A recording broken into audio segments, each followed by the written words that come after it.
Can you hear me? Okay. Good morning. Welcome to Glendale City Council Budget Workshop Session, March 4th, 2025 meeting is called to order. Roll call vote, starting off with Councilmember Baldenegro. Here. Councilmember Conchas. Here. Councilmember Guzman. Here. Councilmember Melner, you're not on the phone. Okay, Councilmember Turner. Here. Vice Mayor. Here. And I'm present. So with that, we do have a quorum. Ms. Bauer, if you would. Fiscal year 2025-26 budget workshop. Good morning, Mayor, members of the council. We're excited today to present our proposed capital improvement plan for the FY 26-27, although it will take us to 26-2035. And with this, I'm going to hand it over to Assistant City Manager Vicki Rios to kick us off. Good morning, Mayor, members of the council. Today we're going to be talking about the capital improvement plan. We're going to kind of do an overview of capital planning. Whoops, this is going in and out for some reason. And then we're going to talk about the specific projects in each of the different areas. And of course, it's open for council discussion and questions today. I did want to cover this morning a revised budget calendar. When you last saw, let's start at the top. We had a budget workshop on January 28th talking about the 5-year forecasts, and we're here today with the capital improvement plan. And we had scheduled 2 all-day workshops for operating department budget presentations. However, at this point, staff is recommending we cut that to 1. The reason for that is that in the past, we've had pretty robust supplementals, and the departments would come and talk about all of them. This year, the number of supplementals that we're going to be recommending and bringing forward is very limited. That's due to situation with funding. We're just not going to be adding a lot to the budget. And so that's our recommendation. Of course, council can always add additional budget workshops, or if we run out of time, we can add back a workshop. But at this time, this is our recommendation, is to just do 1 of the all-day budget workshops. In addition to that, even though we did 2 in the past, some days we would end quite early. So we think that that's enough time to do it, especially, again, given the limited amount of supplementals that council's going to be seeing.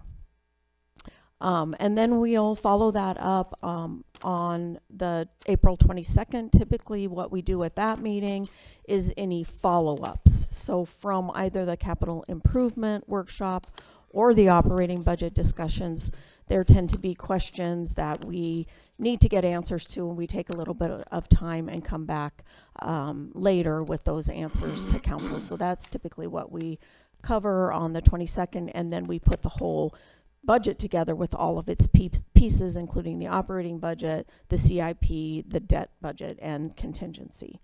And then, as you're well aware, we move towards these deadlines to meet the statutory requirements to pass the budget. And those dates are listed here, starting with tentative budget. We also, again, give ourselves plenty of time so that if we have to add another workshop or something later, we have plenty of time built in there to meet those statutory deadlines. And with that, I'll hand it back over to Levi Gibson, our Budget and Finance Director. Thank you, Ms. Rios. Good morning, Mayor and Council. Today we have our capital improvement plan workshop, as Vicki mentioned. One of the things that we'd like to do to remind the public, and to also we have some new council members, is we want to provide a little education around what is a capital improvement plan.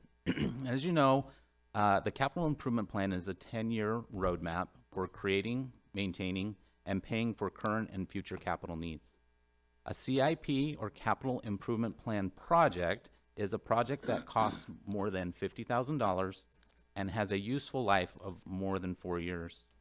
Examples of CIP projects that you'll see in the CIP plan this year are fire and police stations, parks, recreation centers, libraries, city buildings, water and wastewater treatment plants, streets, bridges, traffic signals, flood control such as storm drains, retention basins, and major equipment purchases. This includes fire trucks and street sweepers. This slide's new this year, but this represents the life cycle of a CIP project. And the first box there represents the study, and this initial phase involves assessing the needs and feasibility of the project, receiving preliminary cost estimates and an evaluation of any alternatives. And the timing of this varies by project, but can be typically between 4 and 6 months. From there, we go to design, where detailed plans and specifications for the project are developed. This includes architectural and engineering designs that will guide the construction process. And I should mention, this is for a vertical construction project, as in a building. From there, construction occurs, the actual building or implementation phase where the physical work of the project takes place. This includes preparation, excavation, building structures, installing utilities, and ensuring compliance with safety and regulatory standards, and making sure that the facility meets the design specifications and project goals. And this can be anywhere up to 18 months, depending on the size of the building. At the end of the project, furniture, fixtures, and equipment, or commonly referred to as FF&E, are part of the project to equip the building with the necessary furniture, fixtures, and equipment, and to make it fully functional. Project completion. This final phase involves ensuring that the project has been completed according to plan and is functioning as intended. Official handover of the project to the city, and the project becomes fully operational. Additionally, as part of the overall planning, we also consider any ongoing operational costs to operate the facility, and will include those within the operating budget, which you will see early in April. This next life cycle is that of a horizontal construction project. That includes roads, any projects that happen in the parks, etc. And the timeline is very similar to vertical construction. However, there is no FF&E typically with these projects. Examples of these projects are park improvements and street reconstructions. Now we'd like to show you some completed examples of CIP projects that have appeared in the plan previously and have now been completed. First, here is Sunset Palms Irrigation Project, which was CIP PK 22112. It's a small irrigation project the Parks and Recreation Department was able to accomplish using ARPA funding.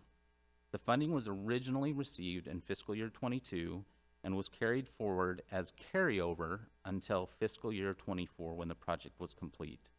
The project was completed for $456,000.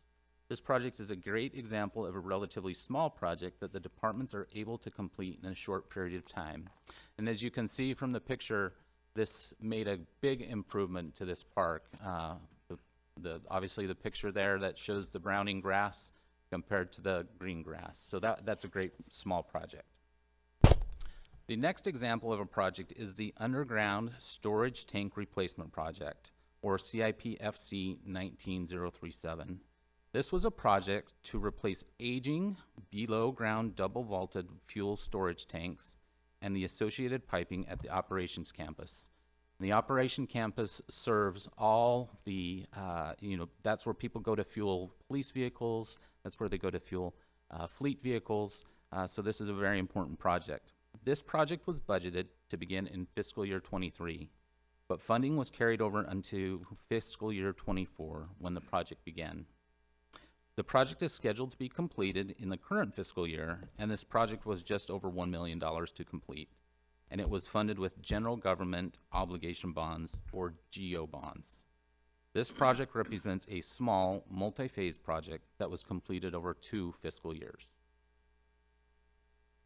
This next project is an example of a much larger project. This is the Heroes Regional Park Ball Fields. It's a project to finish the development of Heroes Park. This is a multi-phase project that spans multiple years.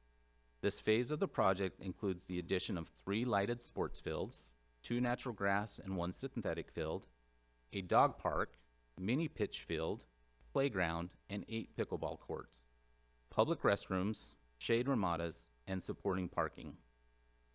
The project is funded with both ARPA and Parks DIF, or Development Impact Fee funds and begin in fiscal year '23. The project is scheduled to be completed later this fiscal year, and the total project budget is $24 million.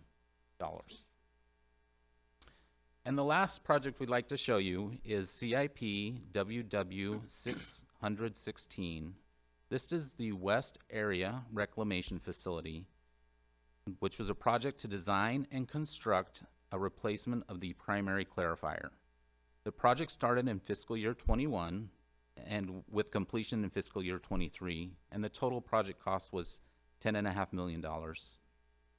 For the public and information, a water reclamation facility clarifier is also known as a sedimentation tank or settling tank. Its main function is to remove large solid particles from the water by allowing them to settle at the bottom of the tank due to gravity.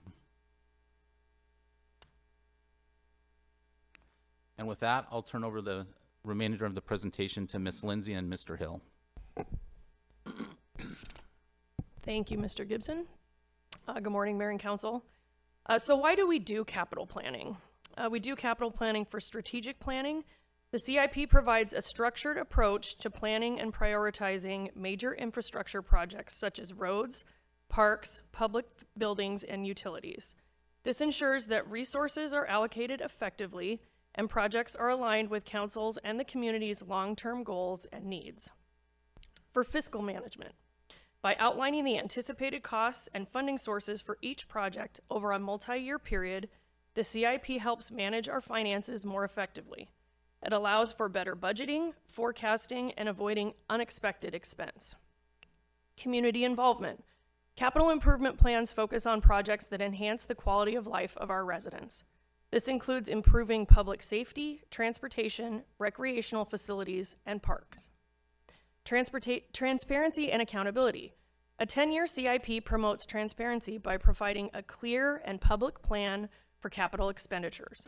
It allows residents to see where their tax dollars are being spent.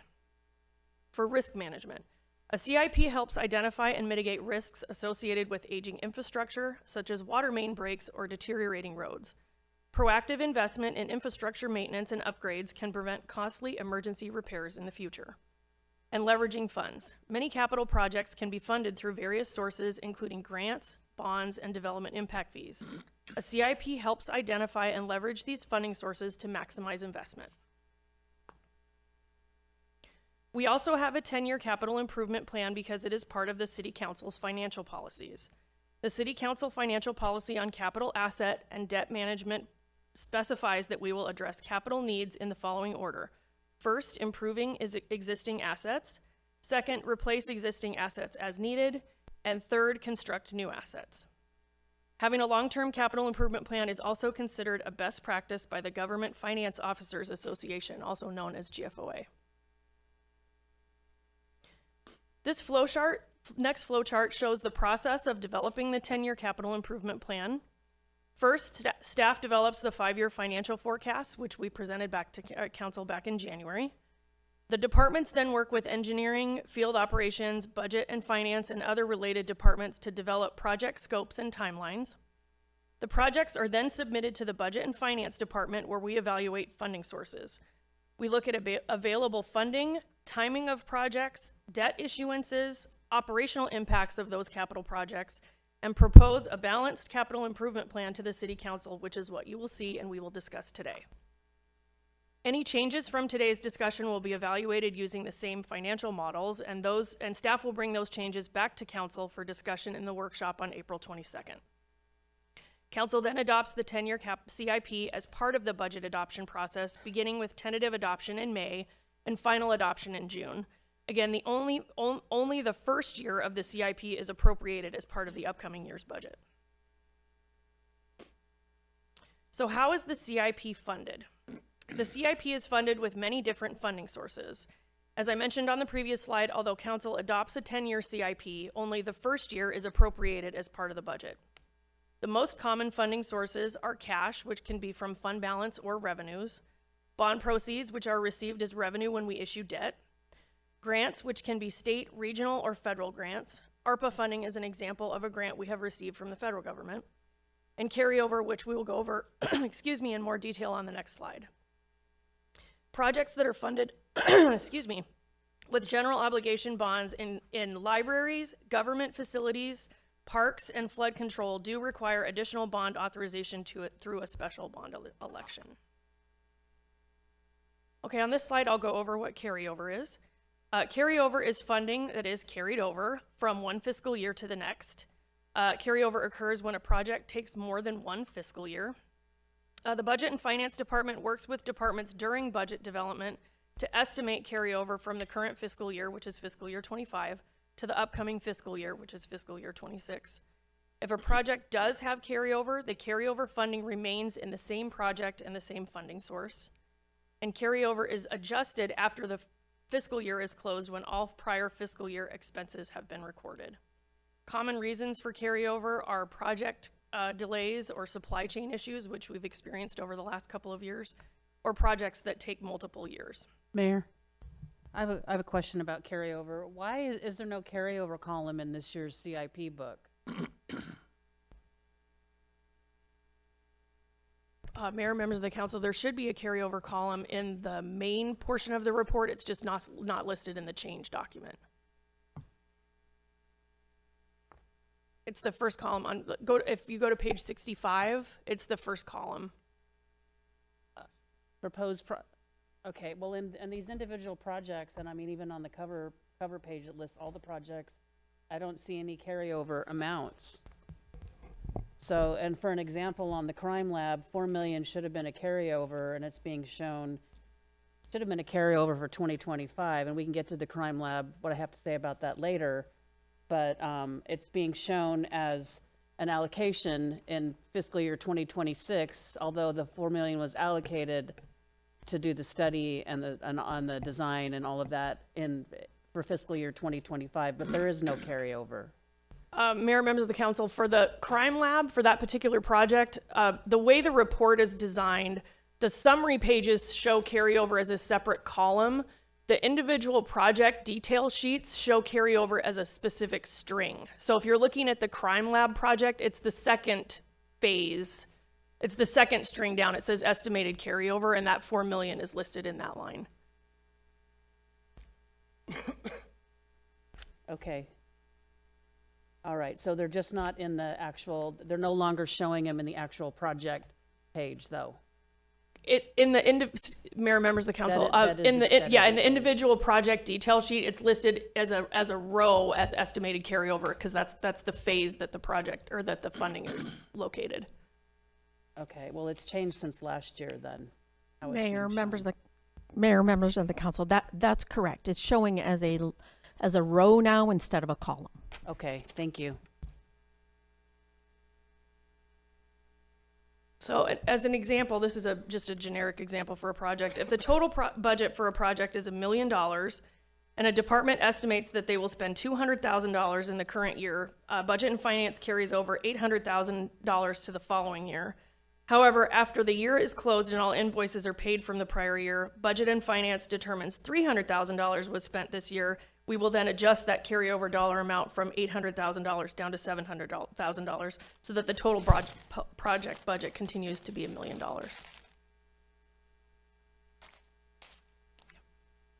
And with that, I will turn the presentation over to Mr. Hill.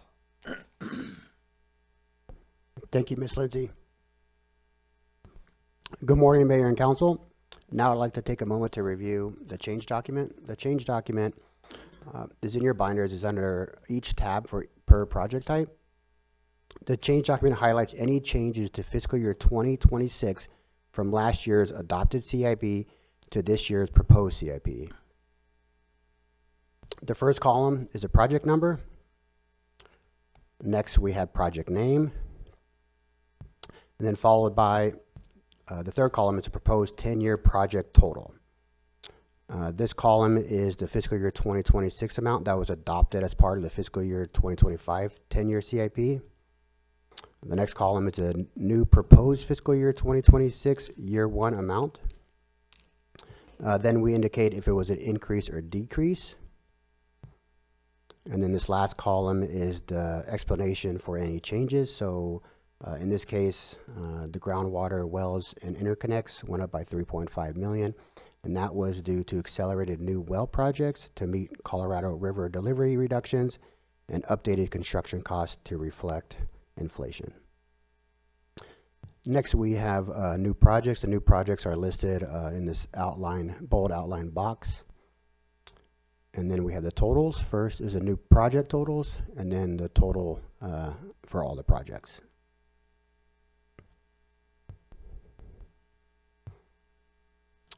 On this slide, I'd like to explain with the different colors you'll see on the projects in the presentation slides. These projects that are highlighted in yellow are new projects proposed by the departments. The dollar amounts in blue indicate bond voter authorization is needed for those projects. As mentioned earlier, those project types needed voted authorization are parks, library, government facilities, and drainage. Then this last arrow highlights a project that is new and needs bond voter authorization.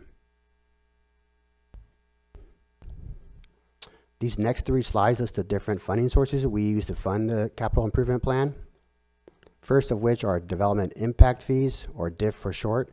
Development impact fees are one-time charges to development for new, for a new development in the city, and it can only be used for new or expanded infrastructure. Next, we have general obligation bonds, or GEO bonds, or debt issuance that has to be authorized by voters.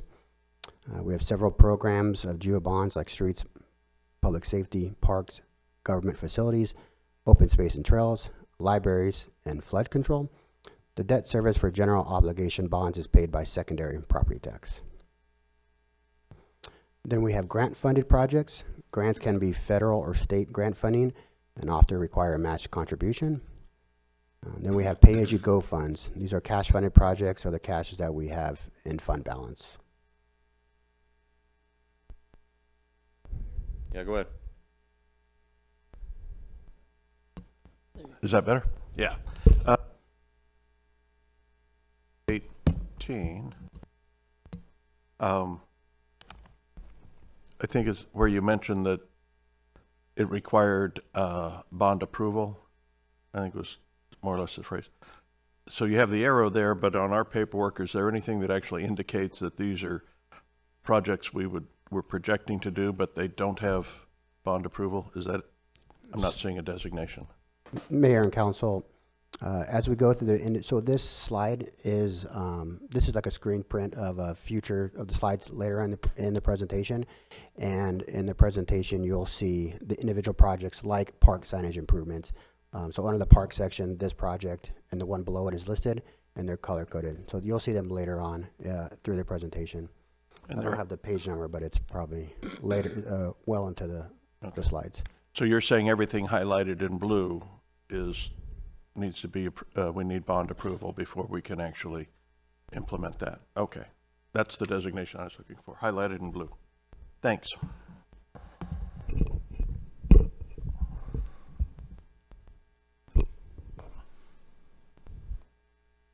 So next, we have our special revenue funds, such as transportation sales tax, which is our half-cent sales tax, and is used to improve services for all modes of transportation.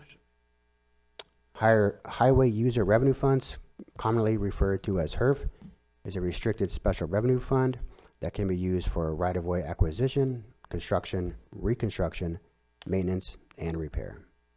Then we have enterprise funds like water, sewer, landfill, and solid waste. Enterprise funds are supported by revenues paid by the users of those services. Yeah. I have a question. So is there a way for us to know, basically kind of backing up to Councilmember Turner's question, to know, because I mean, projects that are already underway throughout the CIP, you can see carryover and you can see money programmed if we're related to where we're not going to have bond authority to go forward. So how will we know which projects are identified as being paused due to lack of bond authority? Is there a way to identify that? Because I see the zeros, I mean, I know that means zero, but how do we know which projects? Because I know obviously in parks, we can't really plan a lot with because we need to pass the bond. So how do we know which projects are being paused until then? Because there's a lot of, some of them are just in here because they're not really programmed, and some of them may be programmed, but there's not funding. So how do we know the difference? Mayor, members of the council, to my knowledge, at this point, we don't have any programs that would require bond funding that are paused. Like we wouldn't have stopped the project, let's just say, in the middle of it. The way that we do that is that we anticipate which projects are going to be bond funded, and then in many cases, we've already issued the bonds for those projects, so we know that they're able to go forward. I said that wrong. I should have said planned. So I'm sure we had fiscal year 2026, for example, parks. We had fiscal year 2026 parks that were in our plan for fiscal year 2026, but there's zeros here right now because we're waiting for more bond authority. So I shouldn't have said pause. I should have said planned, but there's not funding. So is there a way to identify what those are? Mayor, members of the council, the only indicator that we have is the one that Mr. Hill mentioned, and that is that they're marked in blue on the slides. And in that case, because we didn't have funding, we already moved them out. We did that action, I'm pretty sure, last year, because we knew, for example, for libraries, we didn't have the bond funding. So anything that we did have bond funding for went forward, and anything that we do not is on this CIP moved out in anticipation of potentially passing a bond later. So if you have a question about a specific project, for example, we may not know right now, but we can get back to you on specific projects. But again, in general, they've been moved and identified that they need future bond authority, and they're sitting just outside of the timeline under which they could get that bond authority. Okay, but it would be easier to identify it because, I mean, there's, there's a lot of parks. I'm just looking at parks, for example, because we know what the situation is there. There's a lot of parks listed in here. Not all of them we had planned to projects. Maybe they're in the out years or not planned. So I just was trying to understand how we know the difference, I guess. And Mayor, members of the council, again, there's been a lot of movement, in particular in parks. In some cases, and we'll just take Heroes Park, for example, years ago, we may have planned GO bonds for that, but we were able to use the ARPA funding for it. So it got, pulled forward. Bonds have already been used, for example, for Heroes Park. So on a project by project basis, we're able to tell you its history, what it probably was recommended for funding for, what it eventually was funded with. But because this is just the 10-year CIP and it's not going sort of back historically, to trace the entire history of it would take us a little bit more time. But again, for the most part, we had a bond election, as you'll recall, where the bond initiatives did not pass. And so we had to move those projects into the future in anticipation of a possible new election. And then some other projects, and a good example of that would be Thunderbird Conservation Park. Because we had a bond authority, we moved those forward because we have open space and trails bonds. So again, on a project by project basis, we can go back and reconstruct, but for the most part, we anticipated that when and again, police, public safety and streets passed last time, so we moved some of those projects forward and had to move parks back for the same reason. Okay, thank you. That makes sense.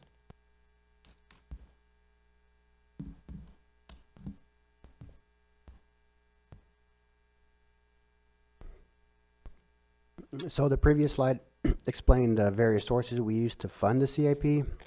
And so the attached slide is shows the individual projects I listed in your binder. Oops, sorry. So this shows the funding sources by the projects, and you can see on the left of the arrow, this is where we listed the carryover amount. So for this project, we have 1.2 and about 3,300 in carryover, and it listed different funding sources. On this the little cheat sheet that we provide on the left side of your binder, that goes in hand with what you see where the arrow is pointing out.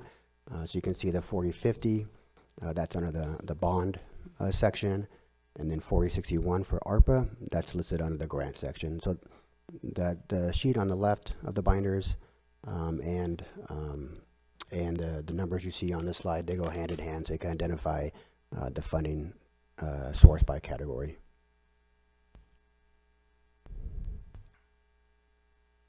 And so the next floor sides will show all the different fund numbers that make up those funding source categories. This information on these next 4 slides is that same information that's in the cheat sheet that was provided in the binder.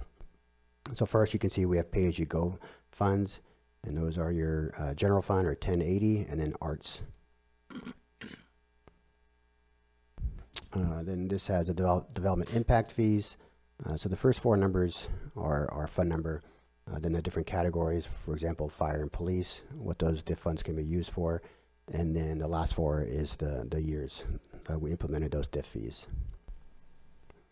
And then we have our special revenue funds, as I mentioned earlier. As you can see, transportation sales tax, HERF. We also have GRIPSTRIC revenue. And this slide shows our enterprise or user funds, water, sewer, landfill, and solid waste, and then our grants. This pie chart represents the fiscal year 2025 10-year adopted CIP by project type.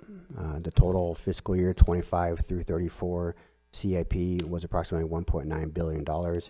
As you can see on the chart, streets was the largest portion of the CIP at $443 million, or 23% of the CIP, followed by water at $365 million, or 19%, and then public safety at $277 million. Mayor, members of the council, I just want to reiterate, this is the adopted CIP. So what we're showing you is what's in place now, and then Jonathan's going to show you next what the proposed 10-year CIP is in comparison. So this is what is currently in place, and next he's going to show you what is proposed this year for the next 10 years. Thank you, Ms. Rios. So as she said, this pie chart represents the entire proposed 10-year CIP by project type. The total amount for fiscal year 26 through 35 is approximately $2.3 billion. And you can see water is the largest portion of the CIP at $744 million, or 31%, followed by streets at $474 million, and then public safety at $305 million. And those top 3 combine for 60% of the CIP. This is the same 10-year proposed CIP, but by funding sources. The largest funding source is our enterprise fund at $1.1 billion, or 48%, followed by bonds at $443 million, or 19%, and then special revenue funds at $402 million.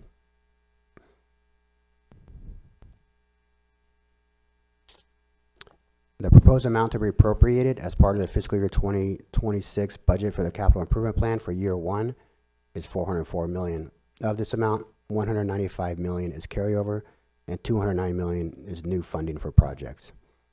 Streets, water, and public safety take up the majority of the fiscal year 26, totaling $207 million, or 52% of the year 1 CIP.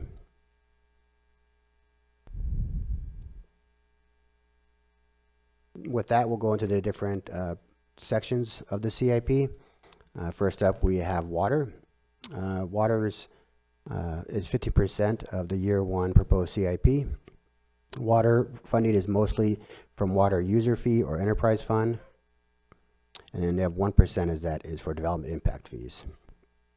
Water capital improvement plan priorities are to provide water supply from multiple sources, maintain a resilient and secure infrastructure, and to meet all federal and land and state regulations. Some of the major projects in the first 5 years for water are the rehab of water lines, booster stations and reservoirs, rehab water treatment plant, add new groundwater wells, and rehab our existing wells. Water's requesting 2 new projects this year, the Bartlett Lake additional space and advanced water purification facility. And if you have any questions with any of the project types, the different departments are here to facilitate those questions. And here are the funding sources for water. As you can see, the Water Enterprise Fund is a vast majority of the funding for the projects.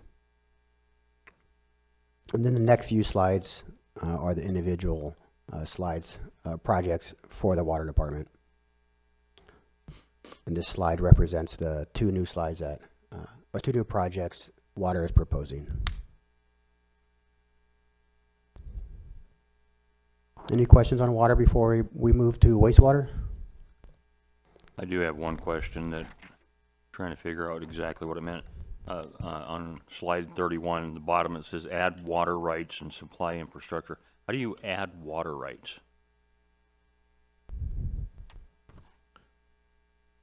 Looks like Ron and Sarah will answer that for you. Good morning, Mayor. Yeah, turn your mic on. Is that better? Better, yep.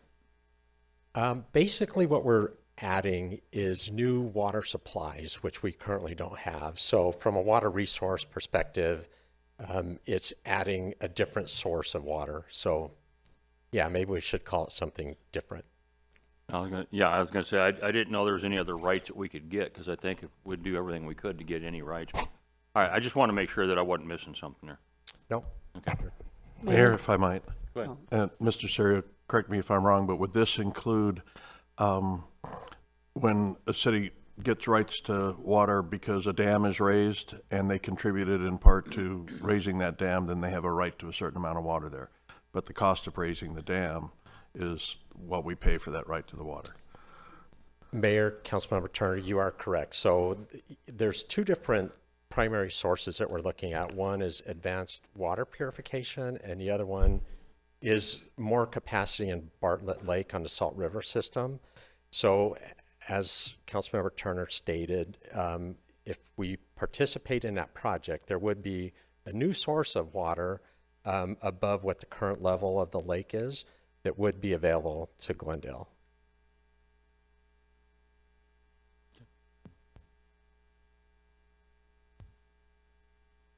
Thank you.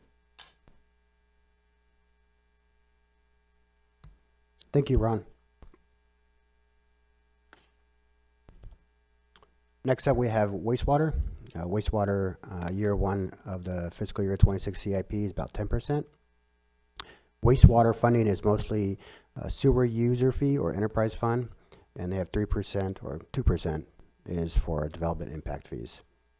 Wastewater capital improvement plan priorities are to maintain a resilient and secure infrastructure and to meet all federal and state regulations. Some of the major projects in the first 5 years for wastewater are rehab of sewer lines, manholes, and lift stations, the 91st Avenue water treatment plant, and their rehabilitate their west area water reclamation facility. Here are the funding sources for the wastewater projects. And as I mentioned, the enterprise fund, their sewer revenue is most of the funding for the project.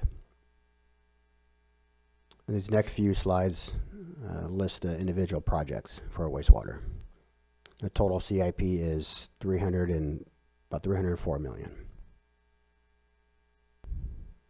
Any questions on wastewater? Next up, we have transit. Transit funding is split between transportation sales tax at 64% and grants at 36%. Other projects include bus stop enhancement and transit bus fleet replacement. Here's their funding sources broken down by the cost for the full 10 years.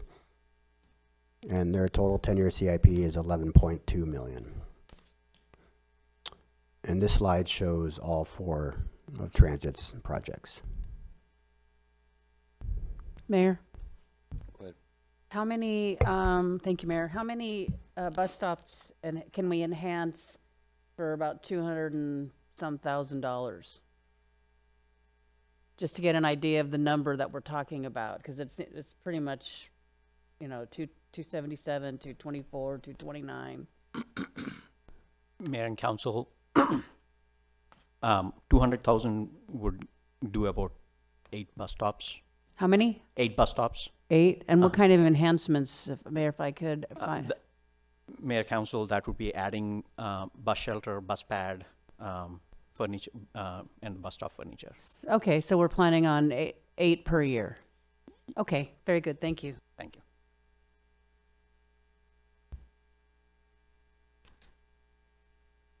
Thank you, Parab. Don't go too far, we got streets. Next up, we have streets. Streets is funded by many different funds. 56% of it comes from transportation sales tax, and 13 come from HERF, and those are listed under our special revenue funds. Then we have geo bonds, DIF, grants, and general funds. Some of the projects included in this year 10-year CIP is the 67th Avenue and Greenway intersection, pavement management, and the right-of-way landscape plan. And Streets is proposing 2 new projects. And here's a list of different funding sources. As I mentioned earlier, as you can, Streets has quite a bit of different funding sources. And the total 10-year CIP is $474 million. Any specific questions on any street projects? Yes, Mayor, if I might. Just so I understand the outline for today, we're basically going to go through the PowerPoint and ask questions on that. The book is reference material. We're not really going to go through it page by page or tab by tab even. Okay, just so now's the time then. So in looking through, I didn't notice 59th Avenue as a streets project, and I know we discussed this several months ago, and I think it had been noted that waiting 10 years to address that issue isn't really viable. Mayor and Council, sorry, Parab will answer that for you. Mayor and Council, so 59th Avenue between Glendale and Olive, I believe is what Councilmember Turner is referencing. The project design is planned to start in FY26, so that'll be July 1. It is not identified as a separate project because that was not originally in FY26, but we are going to start the design under the pavement management program. So you won't see an individual line for that project. Thank But you. it's still part of the PMP. I wrote that down. It's on tape. Thank you. Thank you, Parab.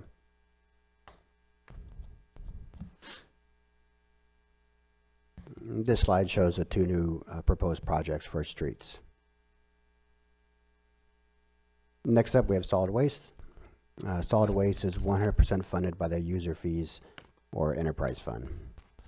Solid waste CIP is focused program vehicle replacement following industry standard replacement cycle.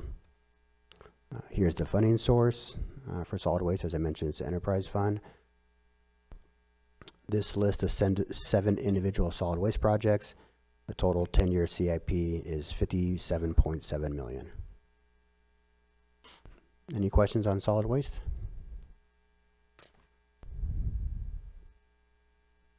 Okay.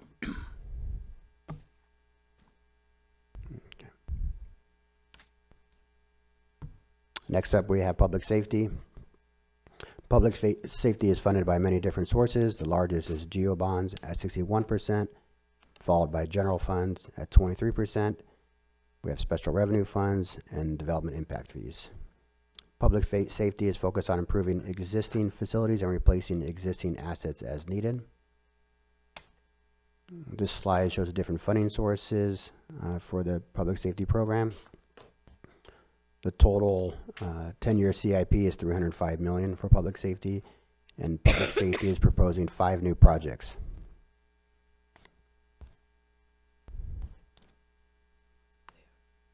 Any?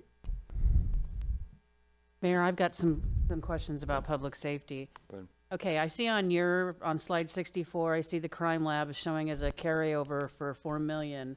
But I did find, I guess that's why I was confused, because in my book on page 189, where it lists all of the projects, it's not listed there, $4 million carryover, not showing it all.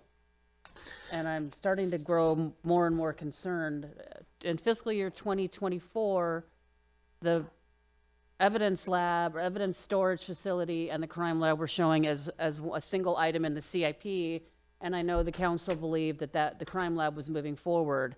We went out, got the bonds approved, and then last year, it wasn't showing up in the CIP at all, and the council gave I believe, a unanimous consensus to allocate $4 million for design so that we could break ground in fiscal year 2026. Now, when I look at this, and I've got the dates, it was March 5th, 2024, and then April, I have the date here somewhere. Anyway, this year's CIP shows, where's my tab? $4 million. It just shows basically in the individual project as $4 million as basically an allocation, not a carryover. Fiscal year 2027 shows zero money going towards the crime lab. And then fiscal year 2028 and fiscal year 2029 and fiscal year 2030. In last year's CIP, we were shown that the crime lab would have been completely financed and finished by fiscal year 2028. So it's being pushed out 2 years. My other question is, on the change sheet, I marked it. It shows 28,000 on the change document. It shows police crime laboratory 28 million, and it just says moved out to fiscal year 2028 pending study. But the book that you gave us doesn't show that. It shows 2030, and it also shows 32 million, not 28 million. So I'm thoroughly confused. I don't know it's my understanding that none of that $4 million that was allocated to get moving on this, because, we can't arrest people, our police officers can't arrest people when they don't have the evidence. And this is just one instance that I just learned about recently, and this happens all the time, is that many of you know that one of my residents was killed when somebody drove into her home, killed her while she was decorating her Christmas tree. The person was, blood was sent to DPS, which is what we have to do. It took almost 4 months to get that back while this person was free, living in the neighborhood where she killed one of her neighbors. To me, that's an unacceptable amount of time to wait. And the voters have said they want this crime lab, and the council has said they want this crime lab. So why is it getting pushed out again? Can somebody explain to me what's a higher priority than getting criminals off our street? Mayor, Vice Mayor, at the council's direction, we started conversations on the study of a crime lab early this fiscal year. That was between our principal engineer, our architect, and then Chief Brandt and his team. During those conversations, it became very clear that we had a lot of unanswered questions that we needed to answer. The primary unanswered question is, how big does this lab need to be? Is this a lab exclusively for the city of Glendale? That would be a certain size. Or are we going to have West Valley partners that want to participate in bringing evidence and having evidence processed to our lab for cost, as opposed to sending it to DPS for free? So we began at a very high level having conversations with West Valley cities about their interest in partnering in this lab, and there is a great deal of interest from most cities. There is one city in the West Valley, fairly large city, that over the last year and a half or so has decided to move in their own direction. And as an example, they want to build their own real-time crime center instead of participating in ours. And they want to bring other West Valley partners into their real-time crime center as opposed to having them be a part of our real-time crime center. It's not a bad thing, it's just different from what we thought was going to happen moving forward. And so we're walking very slowly forward with the crime lab so that we fully understand how big this facility needs to be, and so we can program it properly. The other piece to this is the crime lab will exist within property evidence, performing the functions that we can do today. So we can't do blood, we can't do serology, DNA, things like that, but we can do certain things today, and those tasks will be performed in the new property evidence facility. Once we move our team in there, we'll better understand how they function within that facility and what their needs are, and that'll help us program a future facility, which either will be an attachment to the current property evidence facility or its own building to the east. So those are all questions that we need to answer and that we are working on. We just haven't hired a company to come in and work with our team to do some of that programming. Until we get the answers for the West Valley cities and who wants to participate, we feel like spending money on programming probably wouldn't be wise. So we're just waiting to get some more, a better feel for who's going to want to participate with us in the West Valley. Then we can hire that firm to come in and help us with the programming. Mayor, if I could, thank you, Mr. St. John. Do you anticipate these conversations to take 2 years? Because 2027 is a big fat zero for the crime lab. No, I wouldn't think, Mayor, Vice Mayor, I wouldn't think that it would take 2 years. Okay, because that's my concern, is it's being basically based on what was in the CIP. I have the advantage of, not everybody has last year's CIP book that's here. I do. So I went back to last year's CIP, and it was showing funding, finished in fiscal year 2028. Now we're showing funding finished in fiscal year 2023. So being pushed back 2 years. And it's something that was as critical as the council indicated to us that it was last year. I never received a memo telling me what's happening, why this is being pushed out. This is the first time I knew anything was happening is when I got this book and found out for myself that obviously something's going on with the crime lab, because nothing other than conversation's been done. So I'd appreciate more conversation with the council, because I believe it was a unanimous consensus, like, we want to get this thing out of the ground, we want to get it done. So I guess my other two questions is why is the funding being pushed back 2 more years? And does that seem reasonable? I'm not happy with that. And if the council could, let's get this thing going. I think we owe it to the residents. The crime lab was one of the big reasons people voted yes on the public safety bonds. I mean, I know all of this stuff is important, but crime lab was a really big, important thing to the residents that I spoke to about the bonds. They want us to build this crime lab. So as I understand, I'm sorry. Mr. Phelps. Well, yeah, I think there's a policy question here that if we can get direction today from the council, would be very helpful. Our DNA has been in Glendale as kind of a leader in the West Valley, especially around public safety, is to do regional collaboration and regional partnerships. And so, we could just say, no, we're going to build our own crime lab. That would modify our schedule, and we could then start programming for us to be the sole user of a crime lab. We just felt, based on our past, kind of DNA, that it would make sense to engage some of the other cities. And the reason why is the type of equipment that is done for us by the state is very specific equipment, very complicated equipment. Takes, in some cases, will take a year or more just to get licensed to use it as evidence. In other words, there's a process that goes through there. So it doesn't happen where we buy a piece of DNA equipment and we can have it running the next week. There's a certification process that's really long.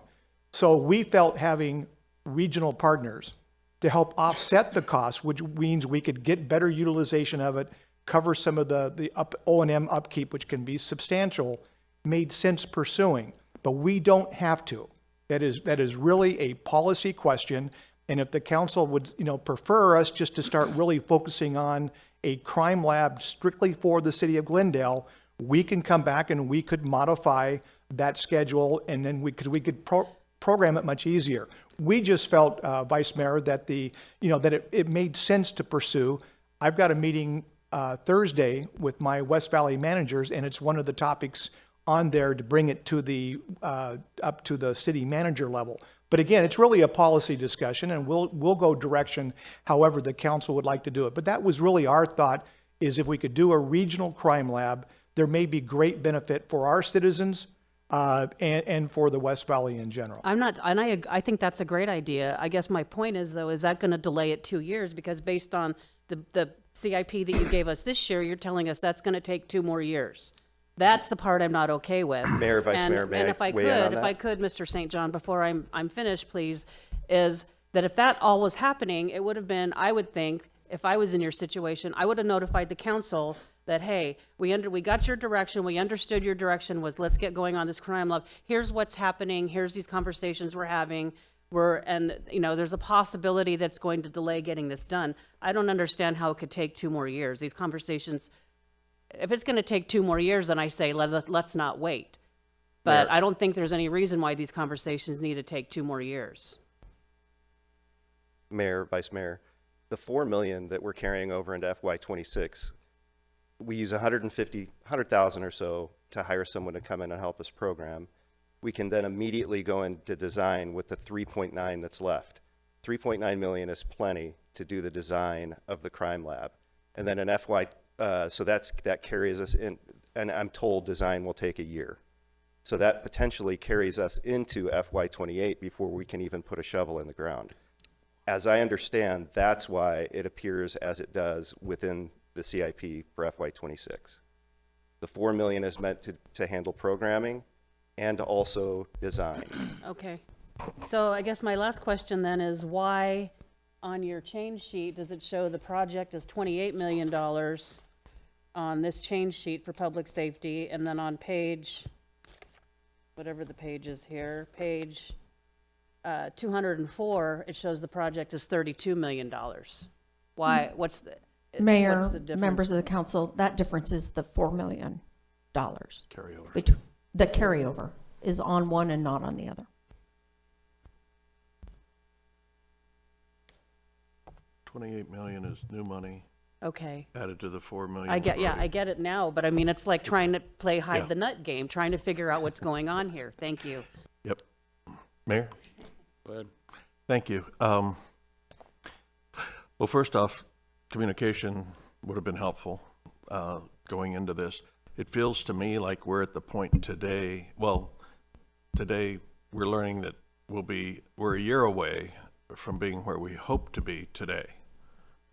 I don't know why this wasn't pushed faster.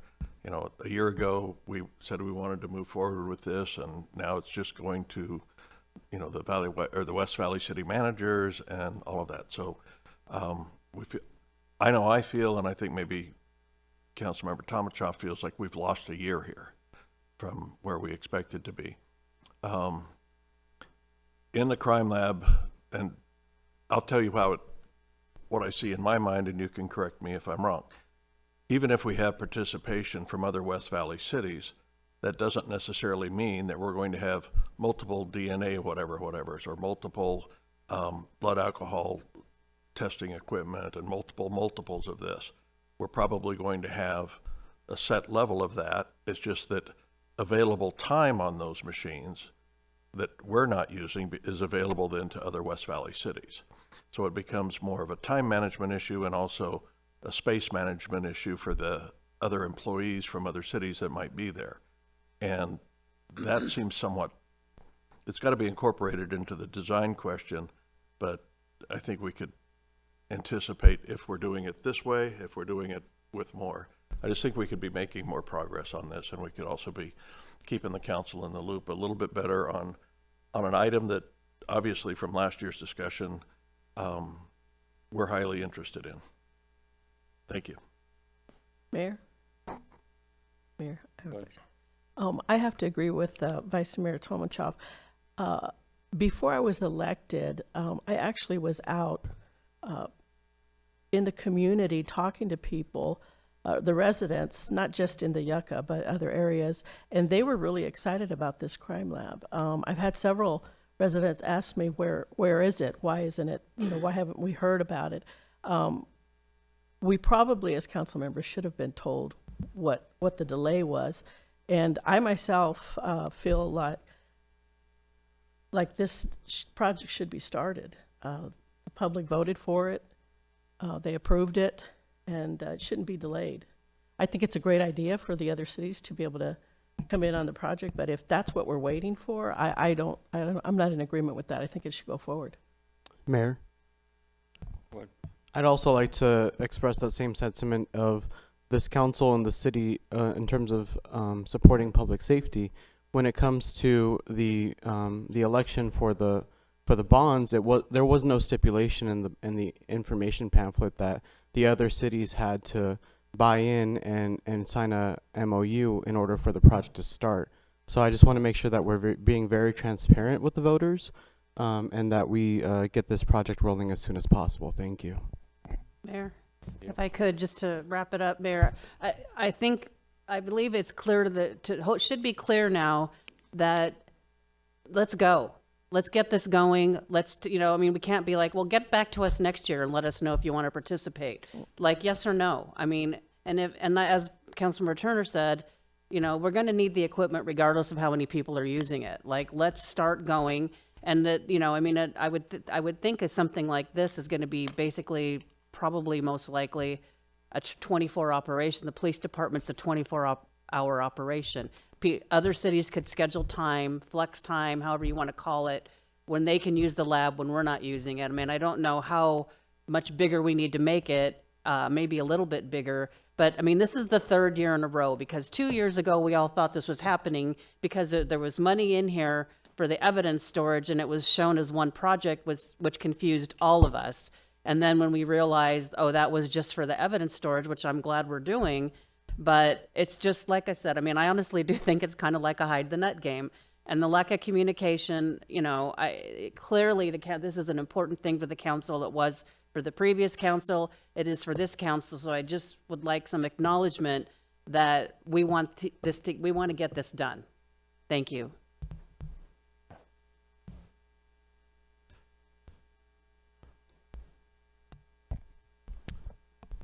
Mayor, would this be my time to talk about Fire Station 154 relocation? Yes, Mayor, members of the council, as we go through any of these, we encourage you to ask questions. This is the time for that, yes. Thank you, Mayor. Thank you very much. So Fire Station 154 relocation, I've been briefed and talked about this with different stakeholders even before my swearing in. So I just wanted to bring this up for the public and also for the Cactus District residents to start getting involved in the conversation. So Mr. St. John, can you tell us what is the timeline for this project and how will it improve response times for residents? Mayor, Councilmember Conchas, it's a good conversation to have publicly because it involves our relationship with the City of Phoenix and the automatic aid system. So as you know, our current station sits at about 43rd Drive in Peoria, and it makes a lot of right turns into the City of Phoenix. We service a lot of Phoenix residents out of that station, which is fine. I mean, the residents deserve service, but there's a better model for us. And now that Phoenix is changing that service area, so the Metro Center area is changing dramatically. They're bringing a lot of new people into that area.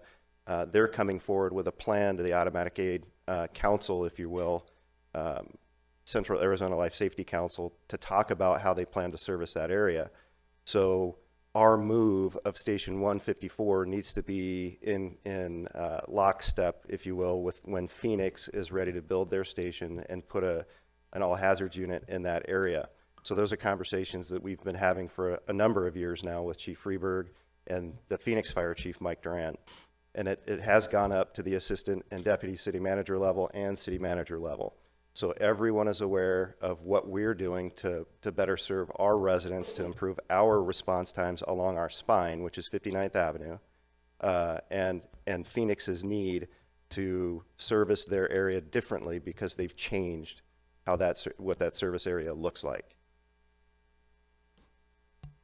Thank you. And Mayor, just my final question is, when will the community be able to give input on this, or is this the time? Mayor, Councilmember Conchas, anyone in the community that has questions about this is free to make phone calls, to ask questions. I don't anticipate that we'll have a public meeting until we purchase land, and then we'll notice the community where that land is purchased, where we plan to build that fire station, and engage them in conversations about what that will look like for them in their individual households. Thank you. I appreciate it. Mayor. Go ahead. Thank you. Well, I'm a member of the community and I have questions. I'm going to ask them now. When Phoenix introduced what I think is an absolutely terrific idea for the makeover of Metro Center, I noticed that there didn't seem to be a new fire station located in an area to serve that. So that I've been concerned about that. Are they still in that mode, or have they given more thought to where they're going to locate their next fire station that will help handle that? I'm going to ask Mayor, Councilmember Turner, I'm going to ask Chief Freeberg. He's had more conversation with Mike Duran than I have, so okay, allow him thank to you. answer that. Thanks, Rick. Mayor, members of council, Councilmember Turner, the conversations at the CalSAC, if you will, have centered around the Cactus Precinct for their police department, they have now bought land at 39th Avenue and Thunderbird and Old Fry's Electronic. So within their 5-year, 10-year CIP, they have a sequencing as well.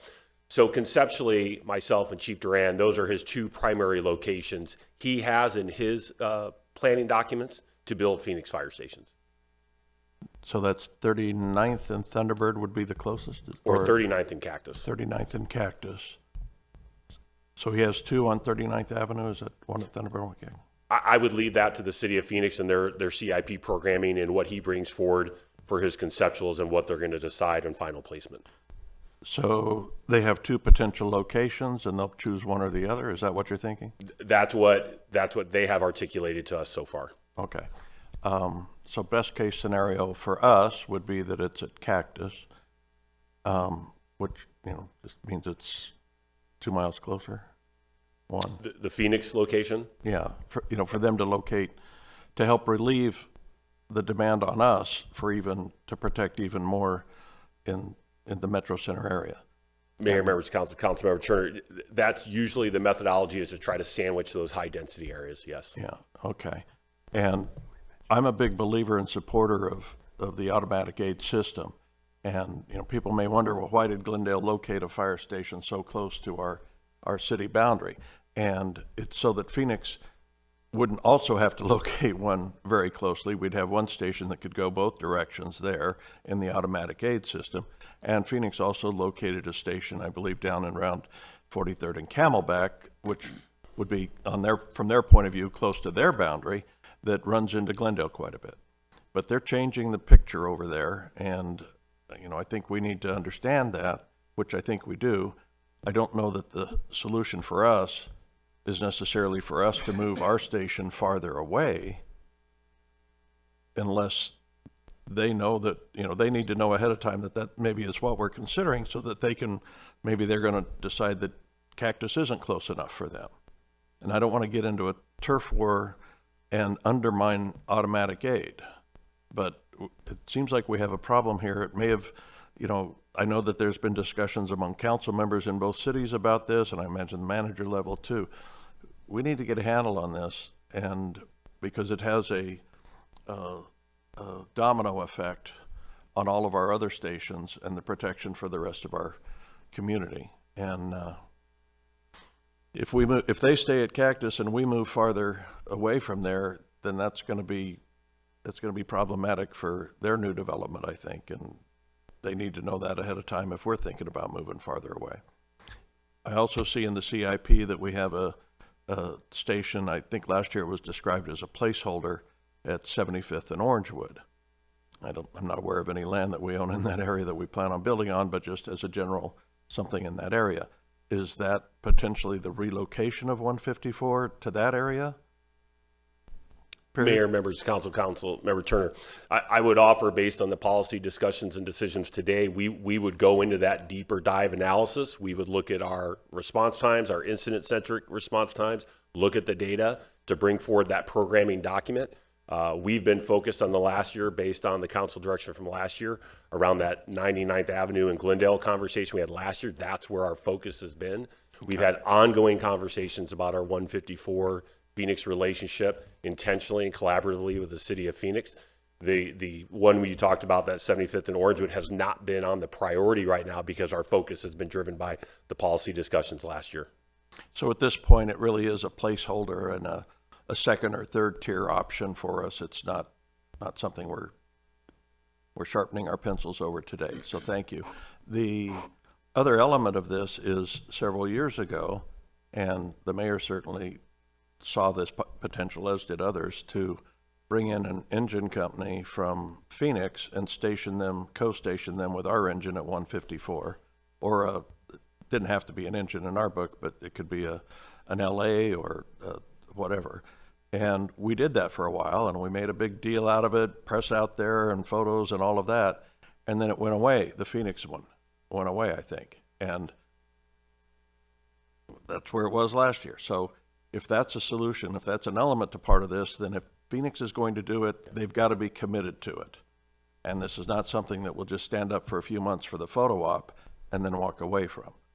Mayor, Councilmember Turner, your You are correct in that the service from MR70, which is a medical response unit, 4-person medical response unit, changed last year or over the last couple of years because of staffing issues in the city of Phoenix. But Chief Freeberg, when he first came here, engaged in conversations with Chief Duran, and we now have more of a guarantee that that will be staffed 7 days a week for, I believe it's 10 hours a day, 7 days a week. That's excellent. During the high demand time, which makes Correct. sense. And it's also, if we think about, modern fire department, modern medical components of that, all of this new construction over there at Metro Center is all going to be under the latest building codes with the most fire resistant materials and everything else. It's not really the fire component that is likely to be the biggest call volume for us. I would predict it's going to be more likely on the medical side of things and all of that, and that's what we need to be prepared for. Of course, we do need to be prepared for fire. With density, it has it has additional risks that you wouldn't normally have. But, that's the component I'm looking at. And if Phoenix is willing to commit to an MRU in there and show us long-term funding for it, and we have a MOU on it, then that helps the picture. And then maybe we're looking at a remodel of 154 rather than a relocation. And maybe this is all the shell game that cities and city managers and fire chiefs have already been playing. But I'm just saying, our community needs to know, where's the nut? Where's that peanut under the shell that and when's it going to show up for us? Thank you.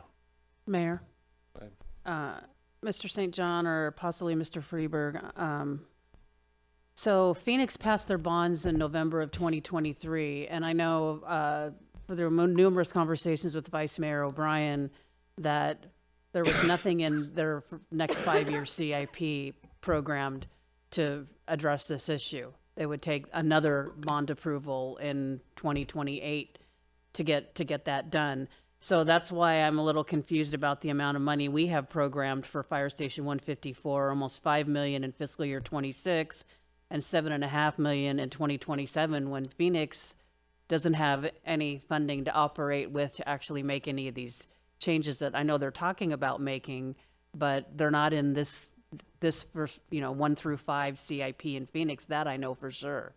So the funding that we have programmed here doesn't really line up with that unless we're intending to do something sooner than Phoenix can do something. Mayor, Vice Mayor, that is the nuance. They had the Cactus Precinct, that plan was in their 5-year CIP a couple of years ago, and after they passed the bond, they moved it out. I don't know why they moved it out. I don't know that Chief Duran knows why they moved it out. He probably does, but that's not the conversation that we're having. The conversation that we're having is, how do we better serve our residents? How do we improve our response times?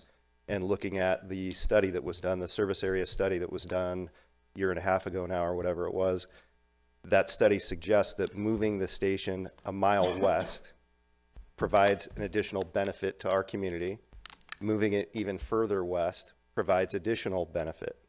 So the chief and I have been looking at property from 59th Avenue and Cactus area all the way to, say, 51st and Olive area, and everything kind of in between, and what's available, what might work, what would provide the best service for our community while not abandoning a service area in the city of Phoenix, making sure that they were prepared for us to make that move.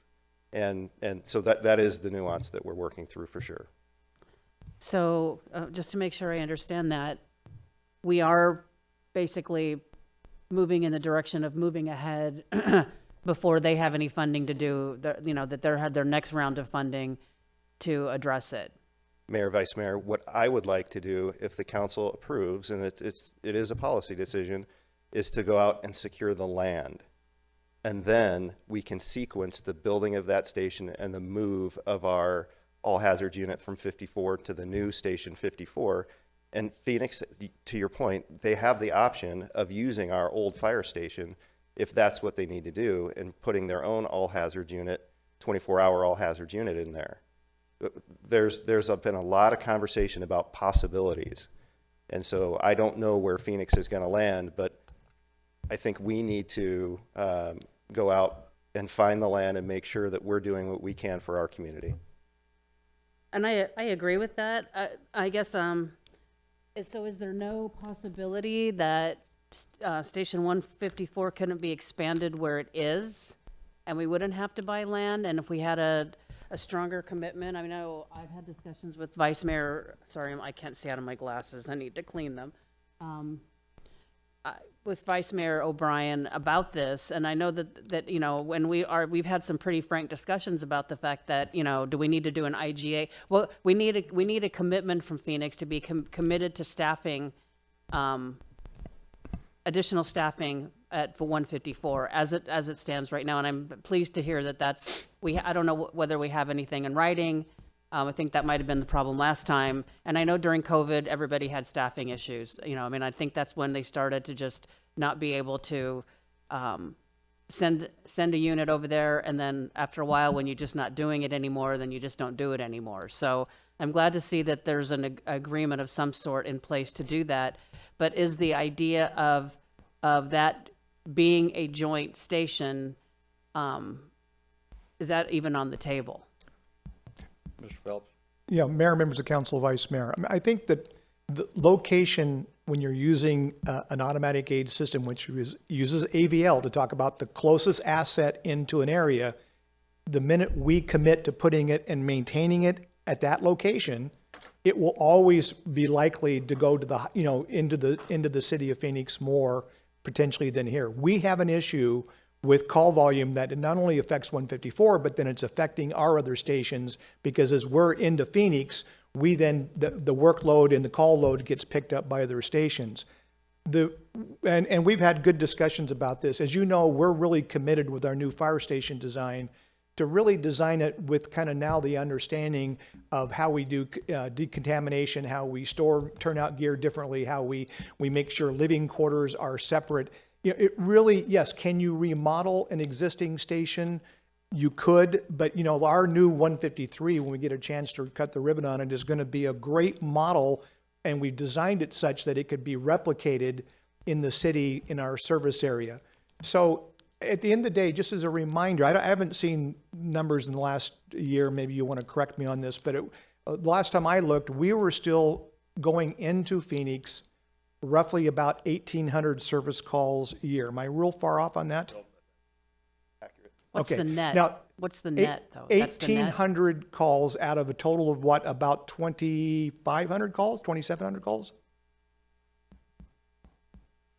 City Manager Phelps, we're still a net giver, but we've leveled out over the last couple of years with some service changes. But 154, 50-60% of their 4,000 calls is in the city of Phoenix as part of the automatic gate agreement. So I think a lot of it is on location. It just, we you know, if we can go more westerly, it'll impact not only 154, but it'll have a benefit of our other stations that are along that spine. We will still be servicing into Phoenix. We'll still be a good partner in automatic aid.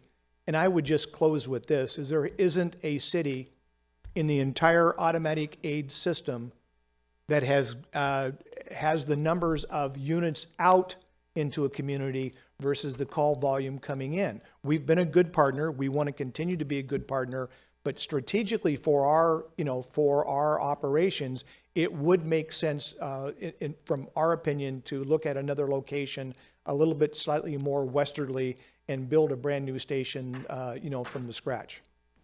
Okay, thank you, Mr. Phelps. So 153, that's considered I mean, I know it's on the same site, it's just as a brand new fire station, so I don't know whether you consider that a remodel. What is that considered? Mayor, members of council, vice mayor, we literally tore down that entire station. We had a little bit more land to work with there. We were able to operate from temporary quarters, but it's not ideal, to do it in that way. If you could have just a clean piece of land to work with, we think you could really optimally design it and not affect the operations and put the impact on the firefighters. Okay, thank you. And I'm personally okay. So the $5 million in fiscal year 2026 is to possibly purchase land.